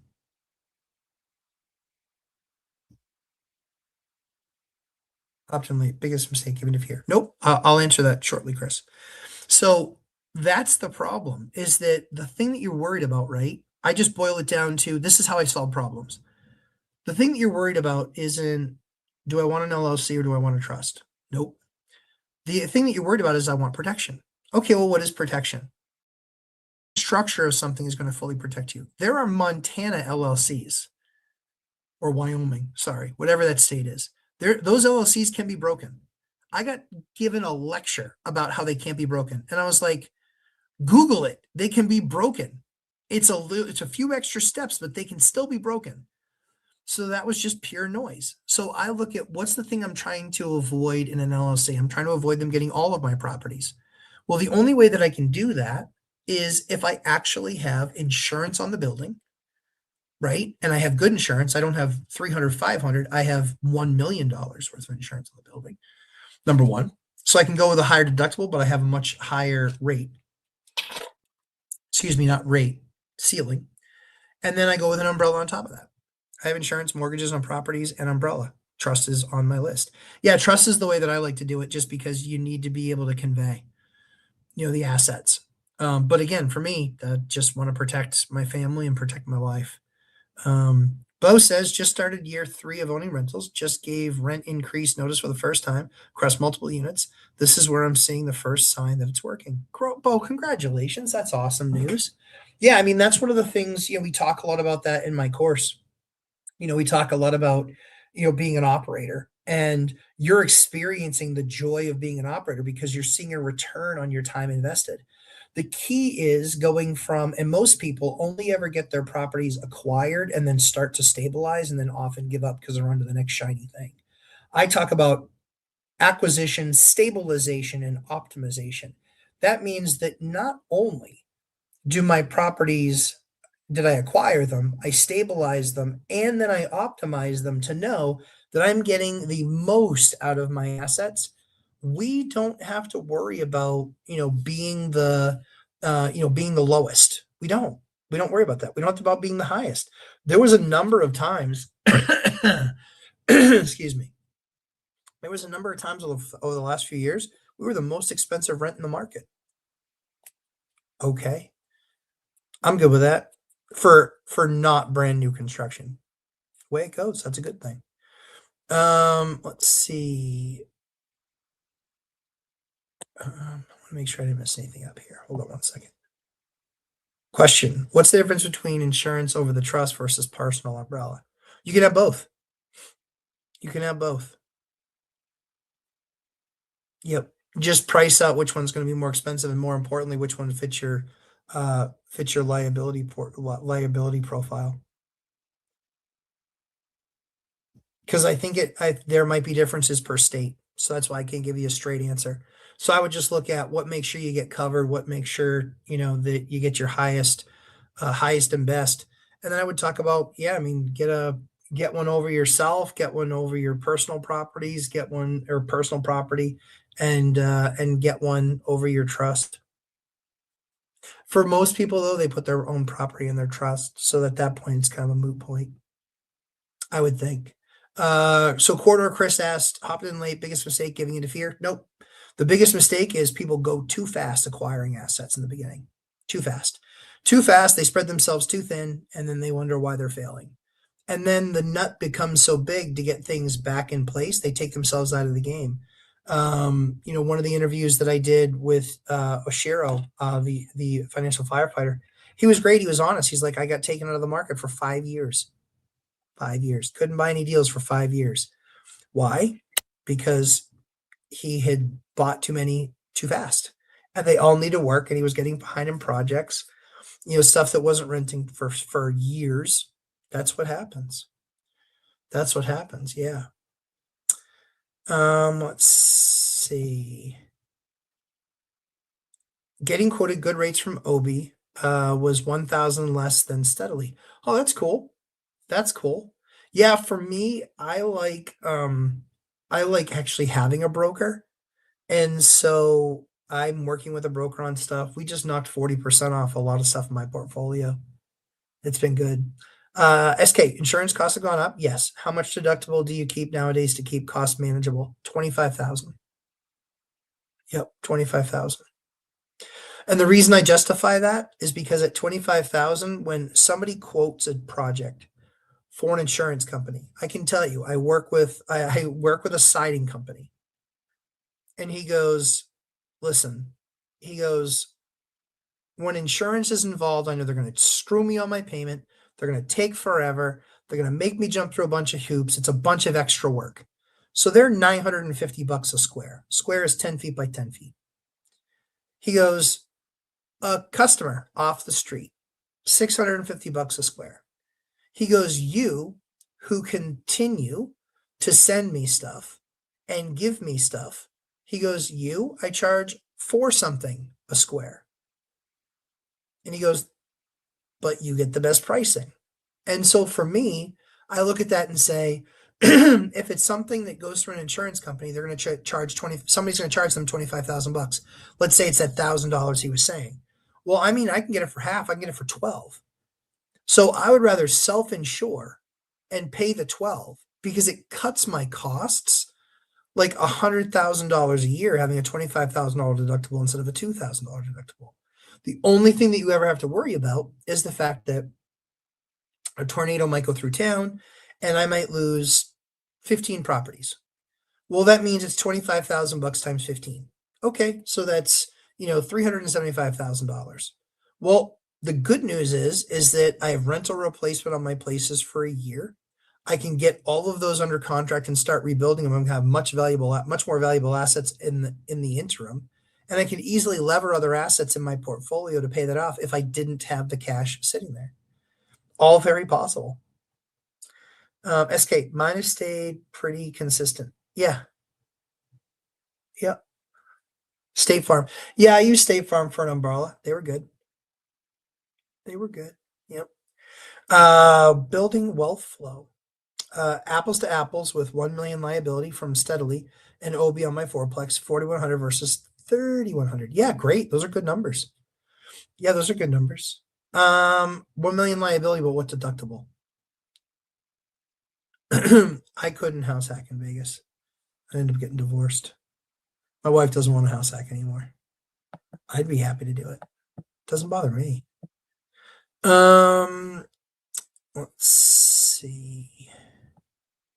Dion, you stopped looking for a place in Vegas? No, I identified exactly the asset that I want. So I know exactly the asset that I want in Vegas. Yep, but there's not a ton of them. There's like 30 of them. So I basically just watch for them to come available. Vegas has always been one of those markets. Florida's been one of those markets. Fresno's always been one of those markets that falls off a cliff when things go badly. I don't think it goes off a cliff, but obviously there's cracks in the armor here. I see there definitely being a chance for, if you're going to see down in a given market, I'm just not in a rush, and I'd rather buy right with the perfect situation. So each time one of those assets comes available, I reach out to Lebo and I'm like, hey, just saw one of these available on that street. And I was like, is it a bad story or a good story? The reason why it's very specific is it's a very specific floor plan. And basically you can increase the floor plan by 35% for pennies on the dollar. And so that's what I want to be able to do. I want to buy one of those, increase the floor plan 35%. That would get me up to, 5,000 square feet or so. And then it's exactly the size that I want. And it's a unique property if I need to rent it out or Airbnb it. But that's why I like those specific assets. Try to avoid making claims if possible, guys. You want no claims on your record if possible. Yes, so Bo's exactly right. But that's why I do a $25,000 one, because I'm not going to file a claim for 2 or for 5 or for 10. I'm not going to file a claim for that number. I'm not. It's going to suck, but I'm going to take it on myself. I'm not going to file a claim for 10 grand, because you know what? In my portfolio, guess what's going to happen? I guarantee I'm paying 10,000 in the next year. Guaranteed. Guaranteed.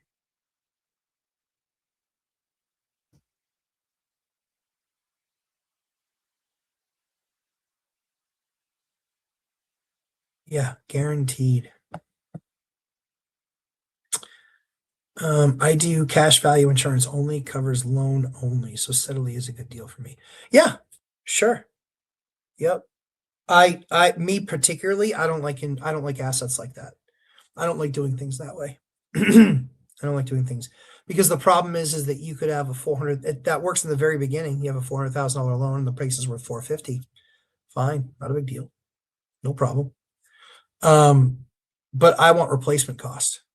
So that way, if for some reason lumber is 1,600 thousand board feet and it's not 400 1,000 board feet, and that place is going to cost $2 million to replace, I want it replaced, and I don't have to worry about that. I get replacement cost. That's what I pay for. So I do not do it based on what the mortgage is. You can get very inexpensive insurance that way through the mortgage company, much less expensive than buying it from an insurance company. Let's see.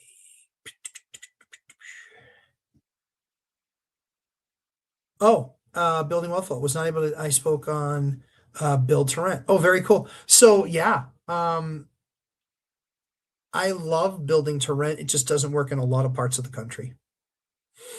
It just doesn't work in a lot of parts of the country. It's too expensive. My area is, you know, 450 to 550 bucks a square foot to build. I can't get anywhere near that for rent to cover the mortgage. Christopher Leroy. I have 5 doors now. Awesome. I'm considering partnering with someone to get a 12-unit building. How would you set up that partnership? I wouldn't. I don't partner with people. Not unless they bring something to the table, which is I just not interested. Not interested. I like doing things my way because my way has made me a millionaire a bunch of times over. So I don't like partnering. With anything, it's just a partnership agreement, and then you decide what you want the terms to be. The problem is that, yes, you can build an LLC that way because they are an actual partner. But if they go down and they just stop paying, then good luck. What would you buy in Vegas? A fourplex? No, I wouldn't. As far as for me, no. No, it was just talking about buying a second home or a third home. Second now. I sold my second home. So now it would just be buying a third home. SK, how much of your wealth is contributed by acquisition, stabilization, optimization? A lot of it. Trying to understand how much impact each step has. Yeah, so stabilization is important, but optimization is where you differentiate. So that's why I have banks that call me asking me if I need money. Why? Because they see the returns on my capital that is invested, and that's how I get into the 20% area. Because there isn't any stone I leave unturned. That's the whole reason for the course right there, in all honesty, SK. It's the whole reason I built it, was because everybody talks about the purchase. That's nice. But your purchase is 90 to 120 days. It's that big. And how long are you going to own that asset? 180 days? No, you're going to own it this long, 20 years. And so I want to know in 20 years that I've got an asset. Maybe it's only 7 years, right? Because you're getting out of all the depreciation curves and such, because you're a real estate professional and blah, blah, blah. So the reason I do it is because I want to make sure, I want to make sure that I am seeing the greatest return on my capital. So when I go meet with a bank, they look at the returns and they go, these returns are outrageous. I'm like, yep, they are. How do you get them? I'm top of market and I'm not a brand new property. It's because I really operate my own asset. I'm an elite operator. Do you guys not believe me? I'm kidding. But I'm an elite operator. I know all the tweaks, all the twists, all the things that you need to do when you go through a building to make it be absolutely a top end return on your capital. And that's what I do. And that's why every single property I buy is acquired, obviously, stabilized within 6 to 12 months, and then optimized, 12 to 24, depending on what's going on there. We don't kick out tenants, but we will do all of the infrastructure stuff around them to make sure that costs are lower for us. That's what we are always doing. We are trying to reduce the amount of time, the amount of money that we write for. If this is a particular asset that has one single heating system, well, we look to start to price out. Sometimes it doesn't make sense to do all the individual heating systems. It just makes sense to optimize that system that's there. Okay, here's how we do that. So that's where, yeah, optimization is a huge part of it. And it's that, a lot of people don't even get their units fully stabilized, but we're dialed in. There's nothing that we don't do to optimize units. And it's not like a short list. It's like a dozen things. Cover it in the training, cover it in my boot camp all the time. I like that you don't have partners. What's been your mindset thinking to only do on your own? I hate people. And nicely as I can say it, I bring the most value. I have 24 years experience. I've done over 100 deals. I've rehabbed over 100 properties. What is anybody else going to give me other than money? You can learn a ton from going from 5 to 10 learning, right? Or 10 to 20 learning, from 20 to 50 learning, from 50 to 100 learning, especially with, the asset types that you're buying and the zoning that you're looking at. Like, but once you get to honestly, once you get to the 150, 200 number, you've seen a lot of it. You've seen pretty much, and having done something 100 times and for 24 years, you've seen a lot of it. So I don't know what a partner would necessarily bring to me, unless it were, I mean, it's a pretty short list. I would say not never partner, but there would have to be a very unique situation of why to partner. Very unique, because at the core of it, it's about trust. And it's also about, hey, listen, most people want to do it they want consensus. I don't want consensus. I want it done my way, because my way's made me really wealthy and their way hasn't. And I don't, most guys that are that big, they don't partner either. They just finished paying off their partners so they don't have to talk to them ever again. You know, yeah. Yeah. I've put in, forget about, 10,000 hours. I've probably put in 20 plus thousand hours to become absolutely elite at doing this. And that's what I teach. I teach you how to become elite and not have to put 20,000 hours in. But if you can think of a scenario that I haven't dealt with in the past, good luck. It's pretty infinitesimally small.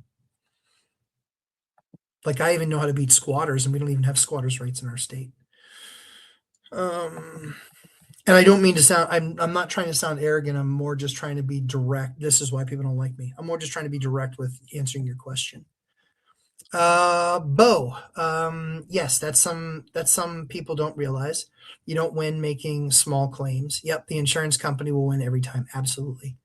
NPC, do you clear ice dams off roofs? I'm starting to notice some big ones. Yeah, we've done a few. Yep. I mean, I pay a roofing company to do it. I don't do it myself or put my guys on the roof. Hey, Mike, what's up? Good to see you, Millennial. Yeah, I mean, it's true. Yeah, I mean, there's got to be a level of trust there. And what exactly are they bringing to the equation that I don't bring? And recognizing that I need to bring something that they don't have. You Pavel, that's how I partner. I have investor buy the property that I found. Have an investor buy the property, pay for the rehab. I remodel and rent it out, charge property management fee. He charges the money like the bank, and we split profits 50-50. Yeah, and that's cool. The problem is you need twice as many assets. And so that's going after the pie. I want a bigger pie to pull from, and I don't like that. That's what Cody and Christian just went through. No thanks. The first 10 years, it was just small, slow and steady, learn everything that I could. I wasn't in a rush. I wasn't in a rush. The only thing that I cared about was the result. The only thing I cared about was the result. Here's one you've never been asked. What percentage do you set aside for repairs, maintenance, vacancies every month? Bo, are you serious? I will answer, but of course I get asked that all the time. Let me just, hey, Jim, good to see you, pal. Grumpy Contractor. Give me just 1 second. I think I missed something. So Matt, yeah, Matt is his own loan product originator. No middleman. Squeeze all the juice. Nothing left. Yeah, Key, exactly right. Like, guys, if you use a property manager, you need twice as many properties to make as much as another normal landlord.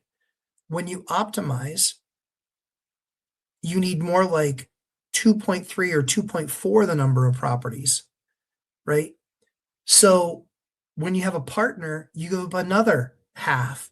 At the end of the day, you could have a 400 unit portfolio, and I'm still making more than you. Like, let's just compare apples to apples. So for me, it was this is why I set up the course. I'm fully automated. I'm fully optimized. on any of the units that we've touched.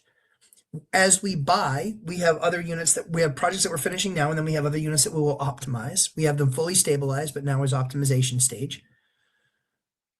And that will be another year's worth of work, maybe 18 months of stuff that we have to stabilize. And so we'll bring in some other smaller deals, but we did our two largest projects we've ever done. We did at the same time. And that took extra time to do each of them. There was definitely a learning curve there.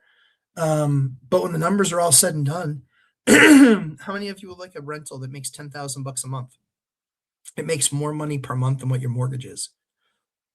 That's what one of these projects is going to do for me. The other one will make almost as much as it costs a month. Now, those deals don't grow on trees. You have to build them. You have to create them. But imagine splitting that. Imagine split. No, I don't want to split. I would rather have full control over the asset and it being done my way and not have to have a level of understanding or feelings. Like, it's just, it's just the way that it goes. So yeah, for me, I just do not like partnerships. I do not like partnerships unless they are with somebody that I would know very, very well, with somebody that recognizes why we're partnering, which is, we're going to do it my way, largely speaking. And it's because I've got the chops to back it up. So yeah, that's, again, you keep on chopping, property manager and then a partner. And then,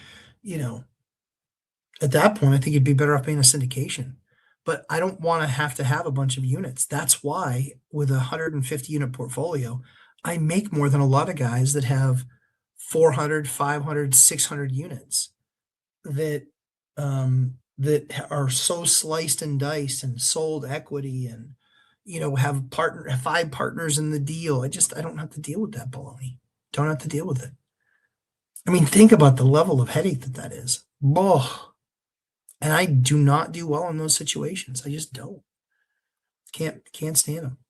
Can't stand them.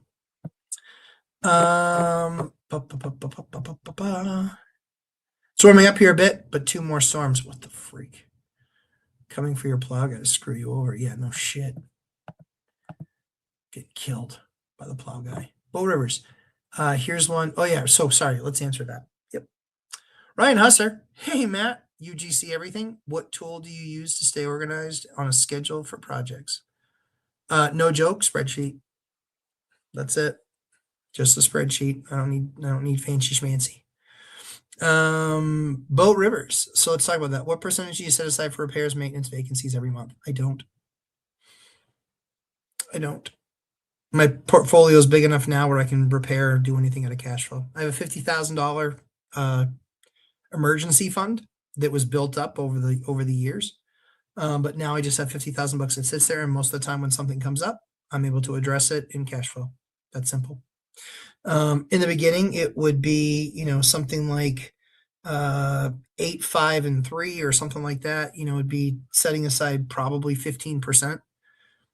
But it really, it depends. New Hampshire's vacancy market or vacancy rate is just above 1%. So for me, it's about having the emergency fund there. But like I said, I have $50,000 I can tap into anytime I need to. And what's the problem going to be that's going to be more than $50,000? A roof is going to be 10, a heating system might be 15. So what's the emergency going to be? I can literally just pull it out. And that's why, for the most part, I can just pull it out of cash flow. We spend a consistent amount of money. With our contractors. And the reason that we spend that consistent amount of money with our contractors is really for one reason and one reason only. It's because every single year we look at it and go, okay, this roof is going to need to be done in the next year or two. Let's create a list of the ones that we want to have done this year. And then we make that a capital investment, because you got to do something with your cash flow, and it's not buy more properties. And so we have plenty of money that we can set aside, but we also have more money where we're just like, you know what? Like, so with our siding roofing guy, we spend $100,000 a year. With our plumber, heat guy, we spend $100,000 a year. With our driveway guy, we spend probably about pretty much guaranteed $50,000 a year. With our lumber yard, guaranteed $100,000 a year. What are the other big pieces? Windows, $50,000 a year.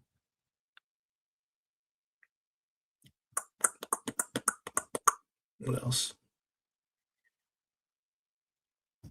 General maintenance, $100,000 a year. Just staying ahead and up front on things.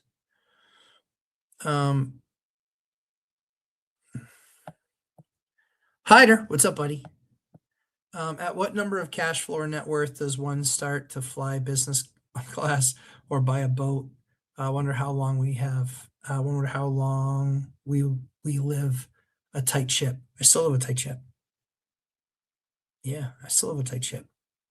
But what you start doing is you start setting up your businesses to create other flows. So, I buy all my materials on, I don't buy them cash. I buy them on a credit card and I pay off in full the next month. So I create points. I'm an absolute points machine. So I've got 3 million miles on JetBlue. I've got, you can ask Millennial Mike. I'm platinum at MGM. 3 guesses, first 2 don't count. How much money was my hotel room a night in Vegas? How much money? And I'm staying in a nice hotel on the Strip. And I'll answer another question while you guys fill in a guess. Not that cheap. Damn. I'm not a world-renowned mahjong player. Figured you've been asked. Yeah. Hold on one second. Minus 250. I mean, guys, I appreciate it. Yeah, so good. So my room was $5 a night. $5. 4-star resort. $5 a night. No taxes. No taxes, no resort fees. Yep. So I got 2 rooms. So it was $10 a night. And then the only night that was expensive was freaking Valentine's Day night. Son of a gun. Quarter, Chris. I appreciate the minus 250. Wasn't that good? My parents' trailer is a can of worms, but with me, they're in a great position to stabilize. Yep. I will definitely have to come back after this week. Nice. But that's the thing is, so, how is the business now run? Well, so we use a credit card for, for our oil delivery for stuff. We use it for our purchase of windows. We use it for our purchase of lumber, and we pay it off the next month. Pay it off because the cash flow is there to pay it off. We're not using it as a holding debt thing. We're using it as a creating more value. So, I've got, a big chase card with 1,000,000-something points on it. My MGM stuff, it's like 250,000 points. My JetBlue is, like I said, it's just under 3 million miles. 3 million, which means I get to board the plane first. It means that they ask me if I need anything before they start to take off. That means I have a drink on my tray before they take off. There's all sorts of that cool stuff that you get, As a real estate professional, what can we expense out of business expenses? Meals, phones, internet connection, travel, etc. Depreciate vehicle. That's a CPA question. I don't handle that only because I believe in being conservative, even being a real estate professional. I still believe in being conservative. So I don't. I basically say, here's all the information. You tell me what is the right stuff and what's the wrong stuff. So I'm not over the top on that stuff. HOA press, what's up? No, not 0. It was close though. It was close. Where's BK, by the way? I'm in Vegas. Where's BK? BK, are you watching, BK? Maybe we could have lunch, dude. But yeah, no, mine was my hotel was $5, $5 a night, and no taxes. Most importantly, I want to make sure I didn't mess any up here. NPC, have some vinyl windows that don't shut properly. Can replacing the shutters fix it? The shutters, like the crank on the top. Sometimes.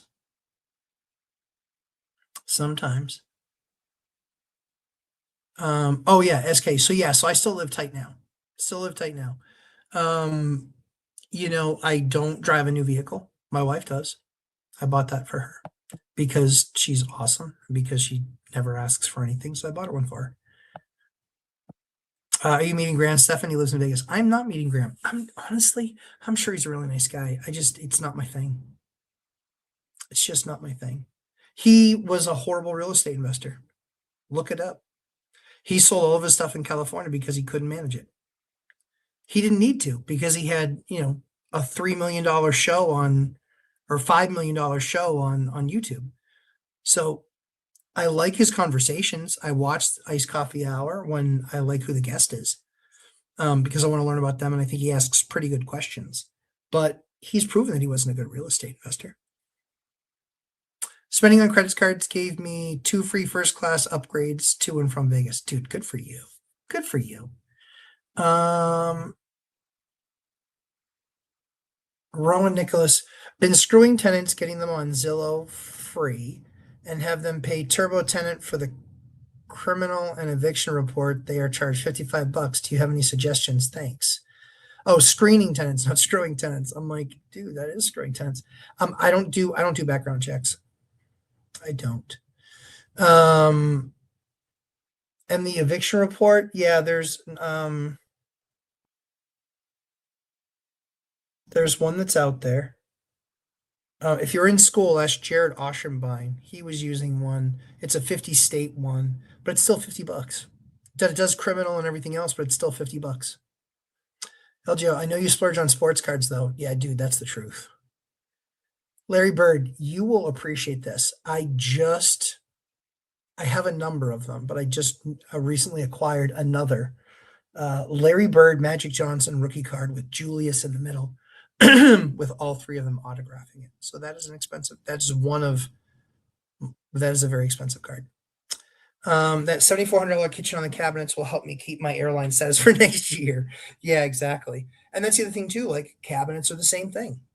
Like when we buy cabinets, we buy $100,000 worth of cabinets a year. That's one of the other big ones that we buy. Spend a lot of money on $100,000 a year on cabinets. What else? Not electrical. Oh yeah, probably electrical. Yeah, between a couple different guys, we probably spend $75,000 to $100,000 a year on that. Yeah, that card's beautiful, Larry. That card's beautiful. Matt, thanks for your support to the real estate industry, dude. My pleasure. I hope you're doing okay down there, Ramirez Real Estate Team. It's been dicey. I have been getting in fights with a lot of people about real estate on Instagram because I'm tired of them lying to people. Colby Sanchez, sweet Lord, that woman, honest to God, she had a take on sports cards like a couple days ago. I'm like, dude, just shut up. Like, shut up and go buy some more undervalued businesses. You have no freaking clue what you're talking about. I would destroy you in about 3 minutes. So dumb. So dumb. Just so uninformed, but she has an opinion on everything. I'm like, who is on your research staff? What do you have? The best 7-year-olds in the world on your research staff? Barely know how to read? Like, they're not good.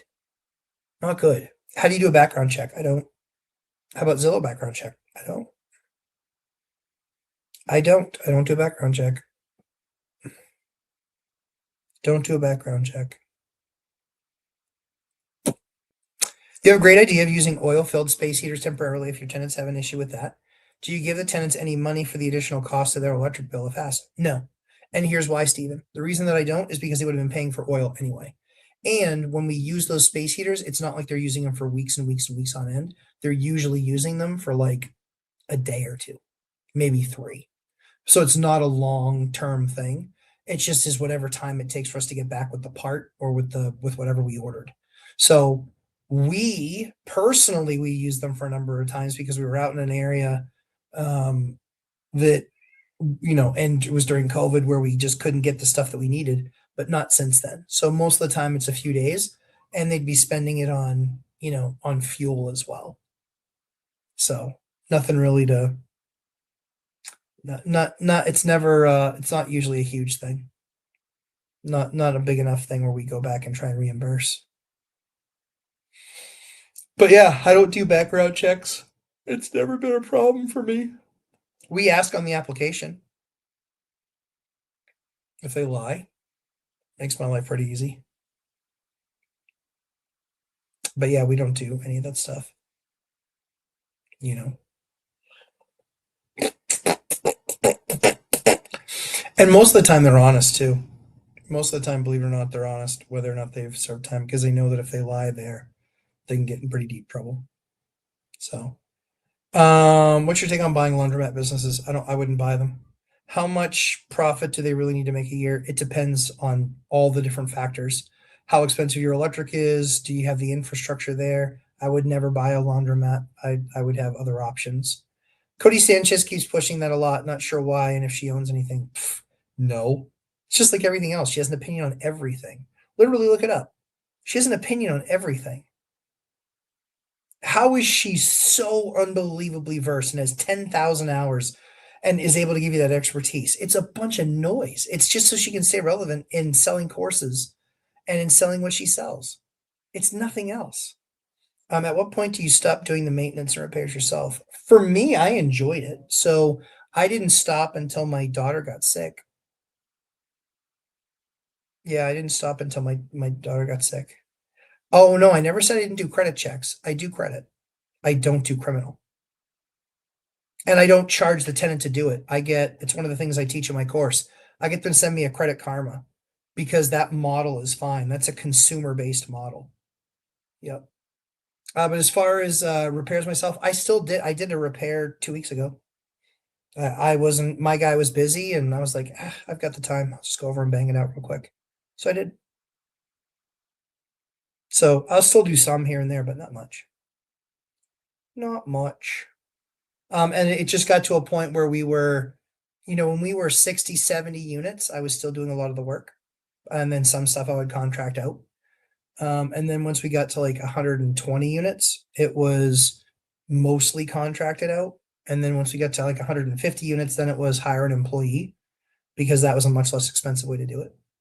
But yeah, as far as credit goes, yeah, I would just I just do Credit Karma. I have them send me that screenshot that shows their name.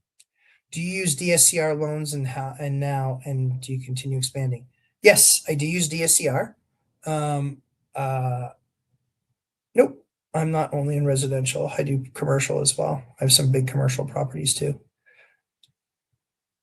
Like I rent out to a private investigative firm. I rent out to a massage therapist. I rent out to a couple real estate firms.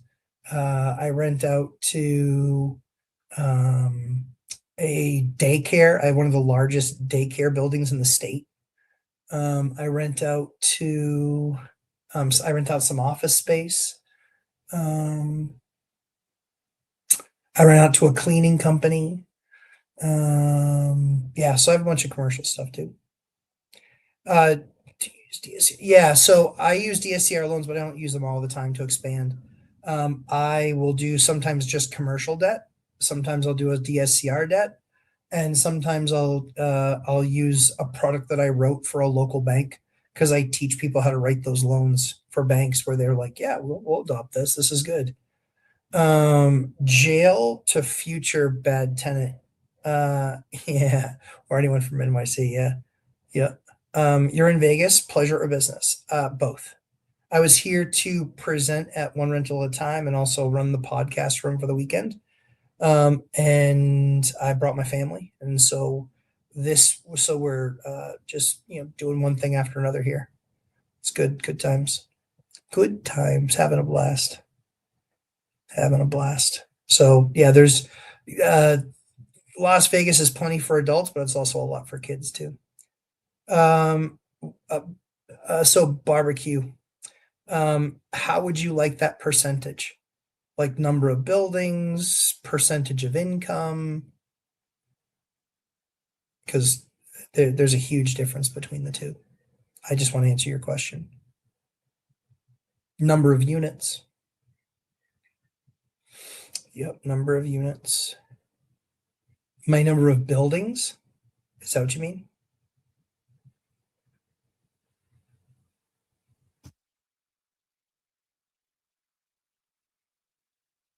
Number of buildings. Yes, no. Yes. Okay. Number of buildings. So I'm probably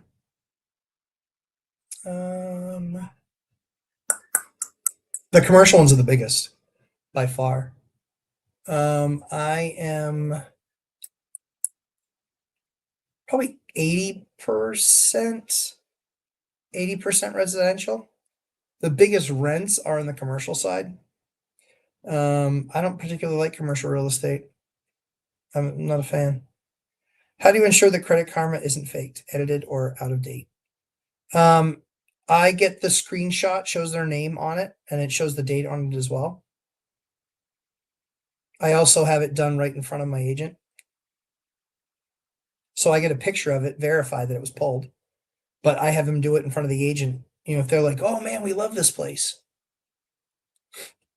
You know, we ask them to do it so we know that they're credit qualified before they see the place. It's one of our 3 rules.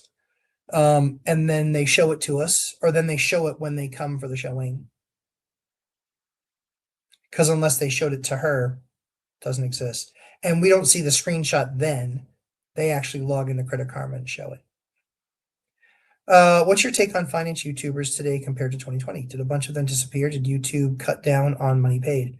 Yeah, it vastly cut down on money paid. I mean, I know guys that were doing $70,000 a month that now make 6, and they get almost the same amount of views. So it just stopped paying to be a creator that way. Pet policy is we charge per pet. Some units we don't allow them. Others we do allow them, just depending on what the unit is. To us, it more depends on the person, you know. So we, see their car when they show up, talk to them about their pet, understand what their work schedule is, blah, blah, blah. You know, if they're like, oh yeah, I work like 15 hours a day. Oh yeah, I also have a dog. Does he go to work with you? No. Well, that thing's going to be home 15 hours a day and they're going to be yipping and barking and bullshit. Like, no. Every little sound that the neighbor makes, nope. Not dealing with that. Yeah. But SK, to finish answering your question, yeah, I think that there's a lot of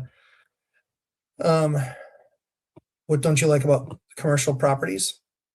Try evicting them. It's a lot harder. It's a lot harder to evict. It's more of a pain in the ass to evict. It's a lot harder to find a tenant for a commercial unit. Much harder to find a tenant. Much harder. People were like, oh yeah, but they're just in there and then it's set it and forget it. Yeah, do you know how many times some little thing comes up that then needs to be done? You know, like we have a real estate office and it's like I rent that place out and it's like every single week that passes by, they need something else. Do you recommend yearly inspections of each unit? No. No. We're usually in a lot of units every year for something or another, but we don't make it a hard and fast rule. Like we have to see a unit every single year. We have a lot of, like I said, I mean, over the course of the year, I think 40% of our units last year didn't even contact us. Like they had no issues, 40% of them. But yeah, I don't love commercial. How do you ensure tenants are changing air filters? Do you check AC units every year? Don't have those here. Not a thing in the Northeast. They have wall hung AC. And as far as forced hot air systems, we don't have a lot of them. We don't. And most of them are gas, but they're usually forced hot water, not forced hot air. So we have some of those. That's why those are some units that will go in, but we even need to go in the units to get to those. A lot of times we have basements here. What percent of your properties have HOA fees? Is fucking 0. 0. HOAs are straight from the pit of hell. 0 HOA fees. Because I won't deal with people in HOAs. HOA boards are retarded. And that's the right word. They're absolute imbeciles. So I will not deal with an HOA. So 0. 153 units and 0 of them are in HOAs. Nada. Yep. Only offended 2 people with that remark. Cool. Prove me 3. Prove me that I'm wrong. Won't happen. Yeah, see, Christopher, they're imbeciles. Absolute imbeciles. Do you leverage triple net on your commercial? Yes. Trying to decide on one large commercial or multiple residential. Interested in your perspective. We are thinking some diversity as we are all single families. Yeah, I don't like single families. Yeah. You're on the same, yeah, BBQ. And that's why, honestly, because we don't do FHAs, like honestly, Resi's just really a cakewalk for us. The other thing too is that it's really tough. One of the things that I teach a lot in my course is pin action, which means you hit the target and then it creates these pins going. Think about a bowling ball. It creates these pins going all these different directions. When they do, are they knocking down other things that mean something to you, like in a good way or in a bad way? And so for me, I can take a 3-bedroom tenant and get a 1-bedroom, 2-bedroom out of that when they decide to split up. I can take a 1 and go to 2 because they were in a relationship. And I get these all the time. I get these all the time, constantly. I had my phone twice this week. I was a tenant of yours 5 years ago, and I'm wondering if you have any places. That never happens on commercial, ever. Because I don't know of any commercial thing that ends particularly well. I had a tenant that wanted to stay with me, and I said, you can't afford it. He's like, I want to stay. What's the number? I said, 3,300. He goes, I can't. Exactly.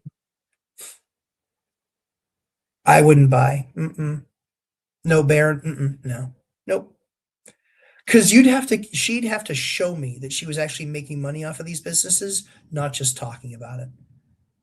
Not just talking about it. With any of those businesses, the thing that's the most expensive is the infrastructure. And then having somebody that's able to run it. And I know the key card ones and I know the automatic flow. Like I get all that. I know it. I know it all. I know all those businesses. I have friends that own them. And there are some that are pretty good, but I know a lot of times in a car wash business, they're spending $3 million up front, 3 to 4 million up front. It's a lot of money. It's a lot of money. BBQ, at what point, how many units you realize your portfolio is in autopilot mode? They're covering each other on the bigger capex. Oh yeah, so for me it was probably I don't know 100 units or 70 to 100 units somewhere around there. It was pretty quick because I buy cash flow. Thank you, Marin. I appreciate that. Which point was good? I said like 4, and I thought they were all pretty good. Which one did you think was really good? But yeah. Frank Sanchez, would you still self-manage if you're investing out of state remotely? Yep. Yeah, for sure. 100%. 100%. This is what I teach in my course. I managed it for a year remotely. Managed for a year remotely. Couldn't go into any of my properties, couldn't visit any of my properties, couldn't meet any of my tenants.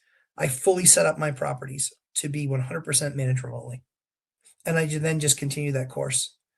But that's what I teach in my course is exactly how to do that and do it the right way and do it in an automated fashion where you can actually, people do what's inspected, not expected.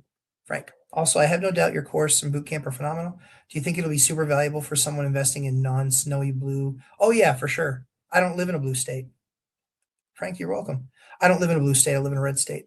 I live in a red governed state. So the snowy thing, yeah, snowy's like 5% of it. The other 95% is really about the unit, the asset itself, how to manage it, how to set it up where you then create a click and play. That's the key, guys. Like when you set up processes and systems, and it means oh yeah, of course. Yeah. Yeah, because there's ways around any of that stuff. It changes the way you might manage a tenant in some ways, but that's where documentation becomes really key. And that's what I talk a lot about. Certainly I've been to court 31 times and I'm 31-0. So there you go. I don't lose when I go to court. I just signed up for the boot camp for a second time. It's way worth it. Hey, thank you, Jason. I appreciate that. Yeah, let me give you an example. So we have a boot camp that's going to start in a few weeks. 9 of the 13 people in that boot camp, 9 of them have taken it already. That's how valuable it is. And there's stuff that we added, like automating the business. We actually have a full step-by-step thing of how you automate your business. Now I can run everything from my phone. What's really awesome is I was looking at it and I've spent about an hour and 15 minutes all in. An hour and you have to do the course and the boot camp, but there's I think either 1 or 2 spots left. Either 1 or 2 spots left. Yeah. If you go in and you can join, then you have a spot. If you go in and you can't join, then you don't have a spot. That's how it works. Yeah, we did. Frank, thank you so much. Yeah, we had a great time in Vegas. We always do. We're still here. We love it here. This isn't my house. This is a hotel room for $5 a night. See, it's a nice place. It's a nice house. Guys, it's been a great time spending time with you guys today. Check out the syllabus. The syllabus, I think, is 20 minutes long. You can hear everything that we're going to talk. Yeah, I missed a lot of the last one. Just has so much going on Saturday. I won't miss any of these. That's awesome. I'm looking forward to it, Jason. Guys, I know that my boot camp changes people's lives. I know it does. I know it makes them better investors. They make more money. It costs them less to manage their units, helps them buying the next ones. But always a great time to spend with you guys. I'm going to go spend a few minutes of time with my family, 7:44. And so we got about 15 minutes till bedtime for everybody. We're a little late, but had a little bit of a late start today. So, guys, have a fantastic rest of your week. Check out the syllabus. That will tell you everything that's in the course. And then, yeah, you need the regular course and the boot camp because we got to make sure we're talking the same language, but you don't have to take the entire course before you take the boot camp. The coursework is broken down to basically 45-minute sections. If you do those 45-minute sections, you'll be just do the 45-minute section before that week's boot camp and you're good. Yeah, guys, you're very welcome. Thank you very much for taking the time and spending it with me. It's a pleasure seeing a bunch of new names and new folks here. This is what we'll try and deliver for you. We do this every single week, and I will never give up doing this because I want to make sure that we're helping you guys. And then if you think that it sounds like I know my stuff, and that I can help your business, our course isn't $10,000. That was one of the things that blew me away. I got called from another consultant, and they were like, I looked at all your competition and they are all competition. They are all like 4 to 5 times your price. They're like, you need to raise the price. I was like, I do not want to raise my price. I was like, I want people learning. The goal isn't to make a bunch of money off it. The goal is to have it still interest me, but also make sure that we're making a difference. Trying to avoid being the middle. Do you tell your handyman to contact your tenants to handle repairs? Do you just have your tenants? I have it all set up on my phone. I have it all set up on my phone. Everything is fully automated from them making a phone call, transcribing, going into our system, creating a link, like all of this stuff. It's all 100%. That's one of the things that we teach in the course is how to do that. And it doesn't need to be the system that I use. It can be any system you want it to be because that's why we built it the way that we built it was because that none of that's our software. We're not selling anything. We're only using stuff that's out there available in the market. Guys, have a great rest of your week.